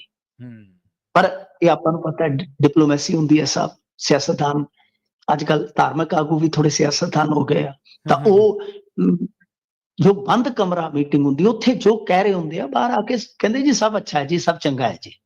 ਪਰ ਅੰਦਰ ਜੋ ਮਰਜ਼ੀ ਹੁੰਦਾ ਹੋਵੇ, ਅੰਦਰ ਜੋ ਹੁੰਦਾ ਉਹ ਤੇ ਵਿਰਸਾ ਸਿੰਘ ਵਲਟੋਆ ਕੁਝ ਹੋਰ ਹੀ ਦੱਸ ਰਹੇ ਸੀ ਆ ਕੇ। ਤੋ ਕਹਿੰਦੇ ਵੀਡੀਓਗ੍ਰਾਫੀ ਜਾਰੀ ਕਰ ਦੋ, ਪਤਾ ਲੱਗ ਜੂ। ਤੇ ਯਾਨੀ ਵੀਡੀਓਗ੍ਰਾਫੀ ਜਦੋਂ ਤੱਕ ਜਾਰੀ ਨਹੀਂ ਹੁੰਦੀ, ਤਦ ਤੱਕ ਵਿਰਸਾ ਸਿੰਘ ਵਲਟੋਆ ਦੇ ਬਿਆਨ ਨੂੰ ਰੱਦ ਥੋੜੀ ਕੀਤਾ ਜਾ ਸਕਦਾ ਸੀ। ਉਹਨਾਂ ਦੀ ਰਾਜਨੀਤੀ ਨੂੰ, ਉਹਨਾਂ ਦੇ ਤੁਸੀਂ ਬੋਲ ਬੁਲਾਰੇ ਨੂੰ ਰੱਦ ਕਰ ਲਓ, ਤੁਹਾਡੀ ਮਰਜ਼ੀ ਆ, ਪਰ ਅਗਲੇ ਦਾ ਚੈਲੰਜ ਤੇ ਬਰਕਰਾਰ ਹੈ ਨਾ ਹਾਲੇ ਵੀ, ਕਿ ਵੀਡੀਓਗ੍ਰਾਫੀ ਤੁਸੀਂ ਜਨਤਕ ਕਰ ਦਿਓ, ਤੁਹਾਨੂੰ ਪਤਾ ਲੱਗ ਜਾਏਗਾ ਗਿਆਨੀ ਹਰਪ੍ਰੀਤ ਸਿੰਘ ਜੀ ਕਿਸ ਤਲਕ ਤੇ ਰੁਦਰ ਰੂਪ ਦੇ ਵਿੱਚ ਨਜ਼ਰ ਆ ਰਹੇ ਸਨ। ਤਾਂ ਖੈਰ, ਇਹ ਹੁਣ ਇੰਤਜ਼ਾਰ ਰਹੇਗਾ ਕਿ ਅਸਲ ਦੇ ਵਿੱਚ ਕੀ ਵਾਪਰਦਾ ਹੈ, ਪਰ ਮੈਨੂੰ ਲੱਗਦਾ ਕਿ ਕੁਝ ਦਿਨਾਂ ਦੇ ਅੰਦਰ ਅੰਦਰ, ਹੱਦ ਦਸੰਬਰ ਚੜ੍ਹੇਗਾ ਤਾਂ ਕੁਝ ਵੱਡਾ ਹੋ ਜਾਏਗਾ। ਜੀ। ਤੇ ਗੱਲ ਕਰੀਏ ਸਿਹਤ ਮਹਿਕਮੇ ਦੀ ਮਿੰਟੂ ਜੀ, ਇਹਨੇ ਸਿਹਤ ਮਹਿਕਮੇ ਨੇ ਸਰਕਾਰ ਦੀ ਪੋਲ ਖੋਲੀ ਹੈ ਜੀ। ਦੇਖੋ, ਸਿਹਤ ਮਹਿਕਮੇ ਨੇ ਇੱਕ ਲੈਟਰ ਕੱਢਿਆ ਜੇਲ੍ਹ ਪ੍ਰਸ਼ਾਸਨ ਨੂੰ। ਹੁਣ ਜੇਲ੍ਹ ਪ੍ਰਸ਼ਾਸਨ ਦੀ ਇੱਕ ਵੱਡੀ ਸਮੱਸਿਆ ਹੈ ਕਿ ਉੱਥੇ ਡਰੱਗੀ ਬਹੁਤ ਜਾਂਦੇ ਨੇ ਪ੍ਰਵੀਨ ਜੀ, ਛੋਟਾ ਕ੍ਰਾਈਮ, ਮੋਟਾ ਕ੍ਰਾਈਮ, ਸਨੈਚਿੰਗ ਵਗੈਰਾ, ਇਹ ਸਾਰਾ ਕੁਝ ਜਿਹੜਾ ਚੱਲਦਾ ਹੈ ਨਾ ਸਭ, ਤਾਂ ਉਸ ਤੋਂ ਬਾਅਦ ਹੁੰਦਾ ਕੀ ਹੈ ਕਿ ਇਹਨਾਂ ਨੂੰ ਜੇਲ੍ਹ ਭੇਜਿਆ ਜਾਂਦਾ ਹੈ, ਤਾਂ ਜੇਲ੍ਹ ਦੇ ਵਿੱਚ ਫਿਰ ਇਹਨਾਂ ਨੂੰ ਤੰਗੀ ਆਉਂਦੀ ਹੈ ਸਰੀਰਕ ਤੌਰ ਤੇ, ਨਸ਼ੇ ਵਾਲੇ ਬੰਦੇ ਨੇ ਤਾਂ ਟੁੱਟਣਾ ਹੀ ਆ ਨਾ। ਤੇ ਦੂਜਾ ਇਹ ਹੁੰਦਾ ਕਿ ਇਲਾਜ ਤੋਂ ਇਲਾਵਾ ਇਹ ਹੁੰਦਾ ਕਿ ਇਨ ਫਿਊਚਰ ਇਹਨਾਂ ਨੂੰ ਜੇ ਸੁਧਾਰ ਲਿਆ ਜਾਵੇ, ਤਾਂ ਇਹ ਕੋਈ ਸਿੰਥੈਟਿਕ ਡਰੱਗ ਨਾ ਵਰਤਣ, ਤਾਂ ਉਹਦੇ ਨਾਲ ਕੀ ਆ ਕਿ ਚੋਰੀਆਂ ਚਕਾਰੀਆਂ ਜਾਂ ਇਹ ਛੋਟੇ ਮੋਟੇ ਕ੍ਰਾਈਮ ਜਿਹੜੇ ਆ ਉਹ ਵੀ ਘਟ ਜਾਣਗੇ, ਕਿ ਸੁੱਖ ਦਾ ਸਾਹ ਆਊਗਾ। ਤਾਂ ਉਹਦੇ ਵਾਸਤੇ ਜੇਲ੍ਹਾਂ ਦੇ ਵਿੱਚ ਅੱਜ ਕੱਲ ਜਿਵੇਂ ਓਟਸ ਚੱਲਦੇ ਨੇ, ਬਾਹਰ ਨਸ਼ਾ ਛਡਾਊ ਕੇਂਦਰ ਚੱਲਦੇ ਆ, ਤਾਂ ਉੱਥੇ ਵੀ ਇਨ ਹਾਊਸ ਰੀਹੈਬਿਲਿਟੇਸ਼ਨ ਸੈਂਟਰ ਇਹਨਾਂ ਨੇ ਬਣਾਉਣ ਦਾ ਨਾ ਤਰੱਦਦ ਕੀਤਾ ਹੈ। ਤਾਂ ਉਹਦੇ ਵਾਸਤੇ ਇਹਨਾਂ ਨੇ ਮੰਗਿਆ ਸੀਗਾ ਕਿ ਸਾਨੂੰ ਜਿੱਦਾਂ ਸਾਈਕੈਟਰਿਸਟ ਹੁੰਦੇ ਆ ਜਾਂ ਕਲੀਨਿਕਲ ਸਾਈਕੋਲੋਜਿਸਟ ਹੁੰਦੇ ਆ, ਕਾਉਂਸਲਰ, ਇਹ ਕਹਿੰਦੇ ਕਿ ਇਹ ਦਿਓ ਸਾਨੂੰ। ਜੇਲ੍ਹ ਪ੍ਰਸ਼ਾਸਨ ਨੇ ਮੰਗ ਲਏ। ਹੁਣ ਇਹਨਾਂ ਨੇ ਜੋ ਪੱਤਰ ਕੱਢਿਆ ਉਹਦੇ 'ਚ ਸਾਫ਼ ਲਿਖ ਦਿੱਤਾ ਕਿ ਹਜ਼ੂਰ ਸਾਡੇ ਕੋਲ ਤੇ ਆਪਣੇ ਨਹੀਂ ਕੰਮ ਸੰਭਦੇ, ਸਾਡੇ ਕੋਲ ਤੇ ਆਪ ਸਟਾਫ ਦੀ ਕਮੀ ਆ। ਤੁਸੀਂ ਆਪਣੇ ਪੱਧਰ ਤੇ ਆਪਣੇ ਸਭ ਪ੍ਰਬੰਧ ਕਰੋ। ਜੀ, ਜੀ। ਗਲਤੀ ਸ਼ਲਤੀ ਮਾਫ਼ ਕਰੋ, ਬਈ ਆਹੀ ਹੈ ਨਾ। ਤਾਂ ਗੱਲ ਇਹ ਆ ਕਿ ਇਹ ਕਹਿ ਰਹੇ ਆ ਕਿ ਭਾਈ ਸਾਹਿਬ ਆਪੋ ਆਪਣੀ ਲੜਾਈ ਤੁਸੀਂ ਲੜੋ, ਅਸੀਂ ਤੇ ਆਪ ਫਸੇ ਪਏ ਆ। ਤਾਂ ਇਹਦਾ ਮਤਲਬ ਕੀ ਹੈ ਪ੍ਰਵੀਨ ਜੀ? ਇਹਦਾ ਮਤਲਬ ਕਿ ਸਿਹਤ ਮਹਿਕਮੇ ਦੀ ਇਹ ਜਿਹੜੀ ਚਿੱਠੀ ਆ ਉਹ ਸਰਕਾਰ ਨੂੰ ਬਿਲਕੁਲ ਕਟਹਿਰੇ 'ਚ ਖਿਲਾਰਦੀ ਆ ਕਿ ਤੁਹਾਡਾ ਖੁਦ ਦਾ ਮਹਿਕਮਾ। ਜੇਲਾਂ ਕੋਈ ਹੁਣ ਦੱਸੋ, ਇਹ ਕੋਈ ਅੰਡੇਮਾਨ ਨਿਕੋਬਾਰ ਦੀ ਜੇਲ੍ਹ ਹੈ ਕੋਈ ਜਿਹਦੇ 'ਚ ਸਟਾਫ ਨੂੰ ਮੰਗਿਆ ਜਾ ਰਿਹਾ? ਜੇਲਾਂ ਵੀ ਤੇ ਪੰਜਾਬ ਦੀਆਂ, ਤੇ ਪੰਜਾਬ ਦੀਆਂ ਜੇਲਾਂ 'ਚ ਬਹੁਤੇ ਲੋਕ ਕੌਣ ਆ? 90% ਕੈਦੀ ਸਾਡੇ ਪੰਜਾਬੀ ਹੁੰਦੇ ਆ। ਹੁਣ ਗੱਲ ਇਹ ਆ ਕਿ ਉਹਨਾਂ ਦੇ ਪ੍ਰਬੰਧਕੀ ਢਾਂਚੇ 'ਚ ਜੇ ਚੀਜ਼ ਅਹਿਮੀਅਤ ਰੱਖਦੀ ਆ ਤਾਂ ਉਹਨਾਂ ਨੇ ਜੇ ਮਸ਼ੀਨਰੀ ਮੰਗੀ ਆ ਜਾਂ ਸਟਾਫ ਮੰਗਿਆ ਤਾਂ ਸਾਹਿਬ ਜੇ ਇਹਨਾਂ ਕੋਲ ਹੈ ਨਹੀਂ ਤਾਂ ਫਿਰ ਪੋਲ ਤਾਂ ਖੁੱਲ ਗਈ ਨਾ ਕਿ ਜਿਸ ਸੱਤਾ ਨੂੰ ਹਾਸਲ ਕੀਤਾ ਸੀਗਾ ਸਿਹਤ ਅਤੇ ਸਿੱਖਿਆ ਵਰਗੇ 2 ਮੁੱਦਿਆਂ ਨੂੰ ਛੋਹ ਕੇ ਅੱਜ ਉਹਨਾਂ ਮੁੱਦਿਆਂ ਤੇ ਆ ਦੇਖ ਲਓ ਕਿ ਕਿਸ ਤਰ੍ਹਾਂ ਦਾ ਹਾਲ ਆ। ਤਾਂ ਇਹਨਾਂ ਨੇ ਸਾਫ਼ ਕਰ ਦਿੱਤਾ ਕਿ ਭਾਈ ਸਾਡੇ ਹੱਥ ਖੜੇ, ਤੁਸੀਂ ਆਪਣੇ ਪੱਧਰ ਤੇ ਜਿਵੇਂ ਬਹਿ ਕੇ ਆਪਣੀ ਨਿਬੇੜ, ਤੈਨੂੰ ਹੋਰ ਨਾਲ ਕੀ ਕਿ ਭਾਈ ਆਪਣੀ ਨਿਬੇੜੋ, ਸਾਡੇ ਹੱਲ ਨਾ ਚੱਕ। ਜੀ। ਦਰਬਾਰ ਸਾਹਿਬ ਕੰਪਲੈਕਸ ਦੇ ਬਾਹਰ ਸ਼ਰਧਾਲੂਆਂ ਦੀ ਕੁੱਟਮਾਰ ਕੀਤੀ ਗਈ ਹੈ ਜੀ। ਇਹ ਕੁਝ ਨੌਜਵਾਨ ਸਨ, ਦੱਸਦੇ ਆ ਕਿ ਇਹਨਾਂ ਚੋਂ 2 ਲੜ ਰਹੇ ਸੀਗੇ ਤੇ ਉੱਥੋਂ ਕਿਤੇ ਕੋਈ ਪਰਿਵਾਰ ਜਿਹੜਾ ਹੈ ਨਾ ਉਹ ਲੰਘ ਰਿਹਾ ਸੀਗਾ ਗਲਿਆਰੇ ਚੋਂ, ਤਾਂ ਉਹਨਾਂ ਦੀਆਂ ਲੇਡੀਜ਼ ਕਿਤੇ ਪਿੱਛੇ ਰਹਿ ਗਈਆਂ ਤੇ ਬੰਦਾ ਭੌਂ ਕੇ ਪਿਛਾ ਨੂੰ ਉਹਨਾਂ ਦੀ ਵੇਟ ਕਰ ਰਿਹਾ ਸੀਗਾ। ਤਾਂ ਉਸ ਦਰਮਿਆਨ 2 ਇਹ ਮੁੰਡੇ ਲੜ ਰਹੇ ਸੀਗੇ, ਉਹਨਾਂ ਨੇ ਕਿਤੇ ਹਟਾਉਣ ਦਾ ਗੁਨਾਹ ਕਰ ਲਿਆ। ਅੱਜ ਕੱਲ ਬੰਦੇ ਹਟਾਉਣ ਦਾ ਵੀ ਗੁਨਾਹ ਹੈ ਨਾ। ਤੇ ਦੱਸਦੇ ਆ ਕਿ ਉਹ ਵੀ ਪੈਨਿਕ ਲੈ ਤੇ ਉਹ ਤੋਂ ਬਾਅਦ ਉਹਨਾਂ ਦੇ ਕੋਈ ਸਾਥੀ ਆ ਗਏ ਤੇ ਉਹਨਾਂ ਨੇ ਉਸ ਸ਼ਰਧਾਲੂ ਨੂੰ ਕੁੱਟਿਆ ਮਾਰਿਆ। ਦੋਸ਼ ਇਹ ਵੀ ਆ ਕਿ ਪੁਲਿਸ ਨੇ ਵੀ ਬਦਸਲੂਕੀ ਕੀਤੀ ਉਹਨਾਂ ਦੇ ਨਾਲ। ਦੇਖੋ ਕਿੱਡੀ ਮਾੜੀ ਗੱਲ ਆ। ਇਹ ਪ੍ਰਵੀਨ ਜੀ ਇਸ ਤਰ੍ਹਾਂ ਦੀਆਂ ਘਟਨਾਵਾਂ ਉੱਥੇ ਆਮ ਹੋ ਰਹੀਆਂ ਨੇ। ਕਦੇ ਫੋਟੋਗ੍ਰਾਫਰਾਂ ਦੀ ਗੁੰਡਾਗਰਦੀ, ਕਦੇ ਕਿਸੇ ਦੀ ਗੁੰਡਾਗਰਦੀ, ਕਦੇ ਕੁਛ ਨਿਹੰਗ ਸਿੰਘ ਜਿਹੜੇ ਆ ਜਾਂ ਨਿਹੰਗ ਸਿੰਘਾਂ ਦੇ ਭੇਖ ਦੇ ਵਿੱਚ ਆਉਂਦੇ ਆ ਜਾਂ ਉਹਨਾਂ ਦੇ ਬਾਣੇ 'ਚ ਆਉਂਦੇ ਆ, ਕੁਛ ਉਹ ਵੀ ਏਦਾਂ ਦਾ ਕੰਮ ਕਰ ਜਾਂਦੇ ਆ। ਤਾਂ ਮਤਲਬ ਕਿ ਇਹ ਸਾਰਾ ਕੁਛ ਹੈ ਤਾਂ ਇਹ ਸਾਹਮਣਾ ਪਵੇਗਾ। ਤੇ ਅੰਦਰ ਦੀ ਵੀ ਗੱਲ ਹੈ ਕਿ ਇੱਕ ਦਿਨ ਮੇਰਾ ਨੂੰਹ ਮੱਥਾ ਟੇਕ ਕੇ ਆਇਆ ਸੀਗਾ, ਸੁਖਨਾ ਸੀਗੀ ਉਹਨਾਂ ਦੀ, ਜਾ ਕੇ ਆਇਆ ਦੀਵਾਲੀ ਦੇ ਮੌਕੇ ਤੇ। ਪ੍ਰਵੀਨ ਜੀ ਜੋ ਉਹਨਾਂ ਨੇ ਤਜਰਬੇ ਦੱਸੇ, ਜੇ ਮੈਂ ਤੁਹਾਨੂੰ ਦੱਸਾਂ ਤੇ ਬੰਦਾ ਹੈਰਾਨ ਹੋ ਜਾਂਦਾ। ਕਿ ਬੱਚੀ ਸੀਗੀ, ਉਹਦੀ 8-10 ਸਾਲ ਦੀ, ਜਦੋਂ ਆਤਿਸ਼ਬਾਜ਼ੀ ਚੱਲੀ ਤਾਂ ਜਿਵੇਂ ਬੱਚੀਆਂ ਚਹਿਕਦੀਆਂ ਹੁੰਦੀਆਂ, ਤਾਂ ਉਹ ਚਹਿਕੀ ਉਹਨਾਂ ਨੂੰ ਦੇਖ ਕੇ ਤੇ ਉਹ ਜਿਹੜਾ ਸੇਵਾਦਾਰ ਸੀ ਉਹਨੇ ਏਡਾ ਜ਼ੋਰਦਾਰ ਦਾਬਾ ਮਾਰਿਆ ਕਿ ਬੱਚੀ ਸਹਿਮ ਗਈ, ਡਰ ਕੇ ਉਹ ਚੰਬੜ ਗਈ। ਸਹੀ ਸੀ।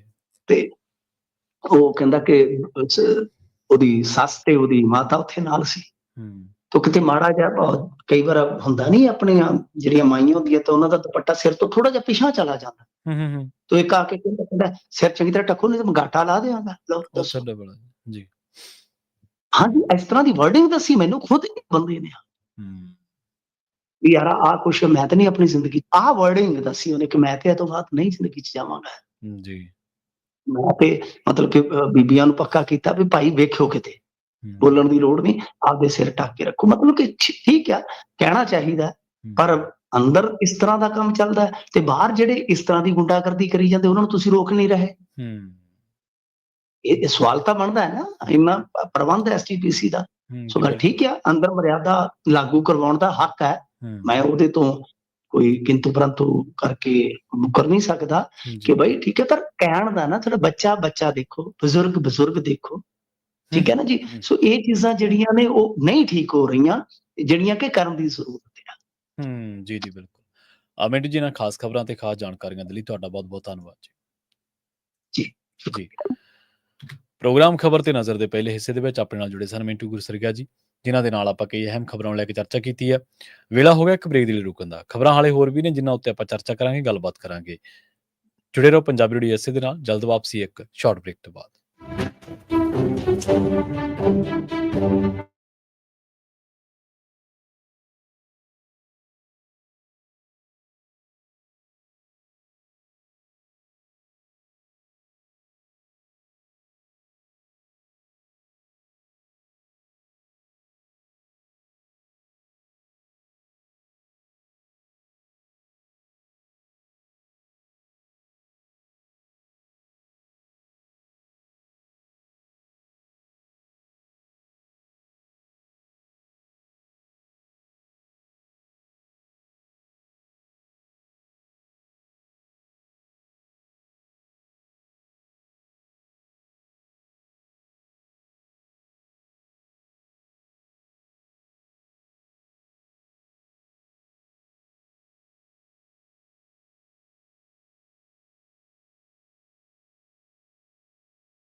ਉਹਦੇ ਲਈ ਬਾਹਰ ਲਿਆਂਦਾ ਗਿਆ ਸੀਗਾ ਤੇ ਉਹਨਾਂ ਨੇ ਆ ਕੇ ਜਿਹੜੀਆਂ ਗੱਲਾਂ ਕੀਤੀਆਂ ਨੇ ਬਾਹਰ, ਉਹ ਜਿਹੜੀਆਂ ਗੱਲਾਂ ਨੇ ਉਹ ਧਿਆਨ ਮੰਗਦੀਆਂ ਨੇ। ਉਹਨਾਂ ਨੇ ਬਹੁਤ ਡੂੰਘੀਆਂ ਗੱਲਾਂ ਕਹੀਆਂ ਨੇ, ਖਾਸ ਤੌਰ ਤੇ ਆਪਾਂ ਚਰਚਾ ਕਰ ਹੀ ਰਹੇ ਹਾਂ ਲਗਾਤਾਰ, ਜੋ ਪੰਜਾਬ ਦੇ ਵਿੱਚ ਖਾਸ ਤੌਰ ਤੇ ਸ਼੍ਰੋਮਣੀ ਕਮੇਟੀ ਦੇ ਵਿੱਚ ਜਥੇਦਾਰ ਸਾਹਿਬਾਨ ਦੀ ਮੀਟਿੰਗ ਦੇ ਬਾਰੇ ਆਪਾਂ ਪਹਿਲੇ ਹਿੱਸੇ ਦੇ ਵਿੱਚ ਵੀ ਚਰਚਾ ਕਰਕੇ ਹਟੇ ਹਾਂ। ਉਹਨਾਂ ਦੇ ਬਾਰੇ ਆਪਾਂ ਲਗਾਤਾਰ ਤੁਹਾਨੂੰ ਦੱਸ ਵੀ ਰਹੇ ਹਾਂ ਤੇ ਇਹਦੇ ਬਾਰੇ ਕੋਈ ਦੋ ਰਾਏ ਨਹੀਂ ਕਿ ਇਹਦੇ ਬਾਰੇ ਲੋਕਾਂ ਨੂੰ ਪਤਾ ਨਹੀਂ ਹੈ। ਕਈ ਵਾਰੀ ਨਾ ਆਗੂਆਂ ਨੂੰ ਲੱਗਦਾ ਹੁੰਦਾ ਕਿ ਸ਼ਾਇਦ ਲੋਕਾਂ ਨੂੰ ਪਤਾ ਨਹੀਂ ਹੈ, ਲੋਕਾਂ ਨੂੰ ਸਭ ਪਤਾ ਲੱਗਦਾ। ਕਈ ਵਾਰੀ ਉਹ ਰਿਐਕਟ ਕਰਨ ਦੇ ਵਿੱਚ ਦੇਰੀ ਕਰ ਜਾਂਦੇ, ਲੇਟ ਹੋ ਜਾਂਦੇ ਆ। ਪਰ ਉਹ ਇਹ ਨਹੀਂ ਗਾ ਕਿ ਉਹਨਾਂ ਤੋਂ ਕੁਛ ਅਣਬੁੱਝਿਆ ਹੈ ਜਾਂ ਉਹਨਾਂ ਨੂੰ ਪਤਾ ਨਹੀਂ ਲੱਗ ਰਿਹਾ। ਹਾਂ, ਕਈ ਵਾਰੀ ਜਿਹੜੀਆਂ ਗੱਲਾਂ ਆਫ ਦੀ ਰਿਕਾਰਡ ਆ ਜਾਂ ਰਿਕਾਰਡ ਆ ਜਾਂ ਇਹਨਾਂ ਨੇ ਬੰਦ ਕਮਰਿਆਂ 'ਚ ਕਰ ਲਈਆਂ, ਉਹਨਾਂ ਬਾਰੇ ਤਾਂ ਚਲੋ ਕਹਿਣਾ ਹੀ ਕੀ ਹੈ। ਪਰ ਜਿਹੜੀ ਪੋਲੀਟਿਕਸ ਹੋ ਰਹੀ ਆ ਉਹਦੇ ਬਾਰੇ ਇਹ ਨਹੀਂ ਹੁੰਦਾ ਕਦੇ ਵੀ ਕਿ ਲੋਕਾਂ ਨੂੰ ਪਤਾ ਨਹੀਂ ਲੱਗਦਾ ਹੁੰਦਾ। ਲੋਕਾਂ ਨੂੰ ਪਤਾ ਲੱਗ ਰਿਹਾ ਹੁੰਦਾ। ਕਈ ਵਾਰੀ ਉਹ ਇਕਜੁੱਟ ਨਹੀਂ ਹੁੰਦੇ, ਕਈ ਵਾਰੀ ਉਹ ਇੱਕ ਰਾਏ ਨਹੀਂ ਹੁੰਦੇ ਤੇ ਕਈ ਵਾਰੀ ਉਹ ਅਵੇਸਲੇ ਵੀ ਹੋ ਜਾਂਦੇ ਆ। ਖੈਰ, ਇਹਨਾਂ ਨੇ ਜਦੋਂ ਆਏ ਸੀਗੇ, ਉਹਨਾਂ ਦੇ ਭਰਾ ਕੁਲਵੰਤ ਸਿੰਘ ਦੀ ਬੀਤੇ ਦਿਨੀ ਮੌਤ ਹੋ ਗਈ ਸੀਗੀ ਤੇ ਅੰਤਿਮ ਅਰਦਾਸ ਦੇ ਲਈ ਅਖੰਡ ਪਾਠ ਸਾਹਿਬ ਦਾ ਭੋਗ ਜਿਹੜਾ ਸੰਪੂਰਨਤਾ ਹੋਈ ਹੈ ਤੇ 3 ਘੰਟਿਆਂ ਦੇ ਲਈ ਉਹ ਇਸ ਭਰਾ ਦੇ ਭੋਗ ਦੇ ਵਿੱਚ ਸ਼ਾਮਲ ਹੋਣ ਦੇ ਲਈ ਜਿਹੜੀ ਆ ਉਹ ਪੈਰੋਲ ਤੇ ਜੇਲ੍ਹ ਤੋਂ ਬਾਹਰ ਆਏ ਸੀਗੇ ਤੇ ਉਹਨਾਂ ਦੇ ਨਾਲ ਸ੍ਰੀ ਅਕਾਲ ਤਖ਼ਤ ਸਾਹਿਬ ਦੇ ਜਥੇਦਾਰ ਗਿਆਨੀ ਰਘਬੀਰ ਸਿੰਘ ਵੀ ਸੀਗੇ। ਜਦੋਂ ਉਹਨਾਂ ਨੇ ਗੱਲਬਾਤ ਕੀਤੀ, ਜਿਹੜੀ ਉਹਨਾਂ ਨੇ ਗੱਲ ਕੀਤੀ, ਮੈਂ ਉਹ ਤੁਹਾਨੂੰ ਦੱਸਣ ਜਾ ਰਿਹਾ। ਤੇ ਸ਼੍ਰੋਮਣੀ ਕਮੇਟੀ ਦੇ ਪ੍ਰਧਾਨ ਹਰਜਿੰਦਰ ਸਿੰਘ ਧਾਮੀ ਤੇ ਬਿਕਰਮ ਸਿੰਘ ਮਜੀਠੀਆ ਵੀ ਉੱਥੇ ਪਹੁੰਚੇ ਹੋਏ ਸੀਗੇ। ਉਹਨਾਂ ਨੇ ਪਹਿਲਾਂ ਤਾਂ ਆਪਣੀ ਸਜ਼ਾ ਬਾਰੇ ਬੋਲਿਆ ਤੇ ਸਿੱਖ ਕੌਮ ਨੂੰ ਅਪੀਲ ਵੀ ਕੀਤੀ। ਜਦੋਂ ਉਹ ਸਜ਼ਾ ਦੇ ਬਾਰੇ ਗੱਲ ਕਰ ਰਹੇ ਸੀ, ਉਹ ਕਹਿੰਦੇ ਮੈਨੂੰ ਅਦਾਲਤ ਦੇ ਵਿੱਚ ਪੁੱਛਿਆ ਗਿਆ ਵੀ ਤੁਸੀਂ ਇਸ ਦੇ ਵਿੱਚ ਸ਼ਾਮਲ ਸੀਗੇ? ਮੈਂ ਕਿਹਾ ਹਾਂ। ਸੈਸ਼ਨ ਕੋਰਟ ਦੇ ਵਿੱਚ 12 ਸਾਲ ਕੇਸ ਚੱਲਿਆ, ਸੱਚ ਬੋਲ ਕੇ ਫੈਸਲੇ ਦਾ ਇੰਤਜ਼ਾਰ ਮੈਂ ਕੀਤਾ। 12 ਸਾਲਾਂ ਬਾਅਦ ਉਹ ਕਹਿੰਦੇ ਅਦਾਲਤ ਨੇ ਫੈਸਲਾ ਸੁਣਾਇਆ ਤੇ ਕਿਹਾ ਕਿ ਮੌਤ ਦੀ ਸਜ਼ਾ। ਮੈਂ ਉਸੇ ਵੇਲੇ ਅਦਾਲਤ ਦੇ ਵਿੱਚ ਕਹਿਤਾ ਕਿ ਮੈਨੂੰ ਮਨਜ਼ੂਰ ਹੈ ਤੇ ਇਸ ਦੇ ਖਿਲਾਫ ਕੋਈ ਅਪੀਲ ਨਹੀਂ ਕਰਨੀ।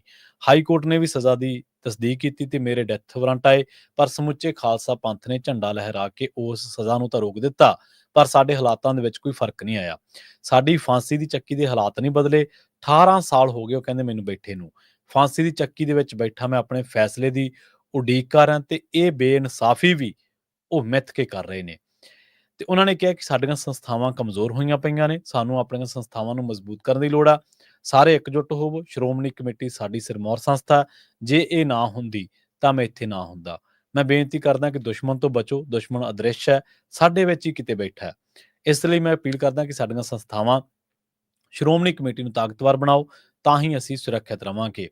ਤੇ ਨਾਲ ਹੀ ਉਹਨਾਂ ਨੇ ਕਿਹਾ ਕਿ ਅਕਾਲ ਤਖ਼ਤ ਸਾਹਿਬ ਦੇ ਜਥੇਦਾਰ ਸਾਹਿਬ ਨੇ ਜਿਹੜੇ ਉਹ ਜਦੋਂ ਗੱਲਬਾਤ ਕਰ ਰਹੇ ਸੀਗੇ, ਉਹਨਾਂ ਨੇ ਕਿਹਾ ਕਿ ਦੇਸ਼ ਦਾ ਕਾਨੂੰਨ ਸਿੱਖਾਂ ਵਾਸਤੇ ਵੱਖਰਾ ਹੈ ਤੇ ਹੋਰਨਾਂ ਕੌਮਾਂ ਵਾਸਤੇ ਵੱਖਰਾ ਹੈ। 18 ਸਾਲ ਤੋਂ ਰਾਜੋਆਣਾ ਫਾਂਸੀ ਦੀ ਸਜ਼ਾ ਤੇ ਫੈਸਲੇ ਦਾ ਇੰਤਜ਼ਾਰ ਕਰ ਰਿਹਾ ਹੈ। ਸੁਪਰੀਮ ਕੋਰਟ ਦੇ ਹੁਕਮਾਂ ਤੇ ਵੀ ਕੇਂਦਰ ਸਰਕਾਰ ਕੋਈ ਫੈਸਲਾ ਨਹੀਂ ਕਰ ਰਹੀ। ਇਸੇ ਸਾਲ ਜਦੋਂ ਅਪ੍ਰੈਲ ਮਈ ਦੇ ਵਿੱਚ ਇਹਨਾਂ ਦਿਨਾਂ ਦੇ ਵਿੱਚ ਵੀ ਇਹ ਮੁੱਦਾ ਖਾਸਾ ਗੂੰਜਿਆ ਸੀ, ਉਹਨਾਂ ਸਮਿਆਂ ਦੇ ਵਿੱਚ ਚਿੱਠੀਆਂ ਵੀ ਭਾਈ ਰਾਜੋਆਣਾ ਨੇ ਲਿਖੀਆਂ ਸੀਗੀਆਂ। ਉਦੋਂ ਮੈਂ ਗੱਲ ਕਹੀ ਸੀ, ਮੈਂ ਕਿ ਬਹੁਤ ਸਾਰੇ ਲੋਕਾਂ ਨੇ ਕਹੀ ਸੀ। ਸ਼੍ਰੋਮਣੀ ਕਮੇਟੀ ਦੇ ਜਿਹੜੇ ਪ੍ਰਧਾਨ ਸਾਹਿਬ ਨੇ ਹਰਜਿੰਦਰ ਸਿੰਘ ਧਾਮੀ ਜੀ, ਉਹਨਾਂ ਦੀ ਇੱਕ ਵਰਸ਼ਨ ਆਇਆ ਮੀਡੀਆ ਦੇ ਵਿੱਚ, ਉਹਨਾਂ ਨੇ ਮੀਡੀਆ ਦੇ ਨਾਲ ਗੱਲਬਾਤ ਕੀਤੀ। ਉਹ ਕਹਿੰਦੇ ਕੇਂਦਰ ਸਾਨੂੰ ਟਾਈਮ ਹੀ ਨਹੀਂ ਦਿੰਦਾ।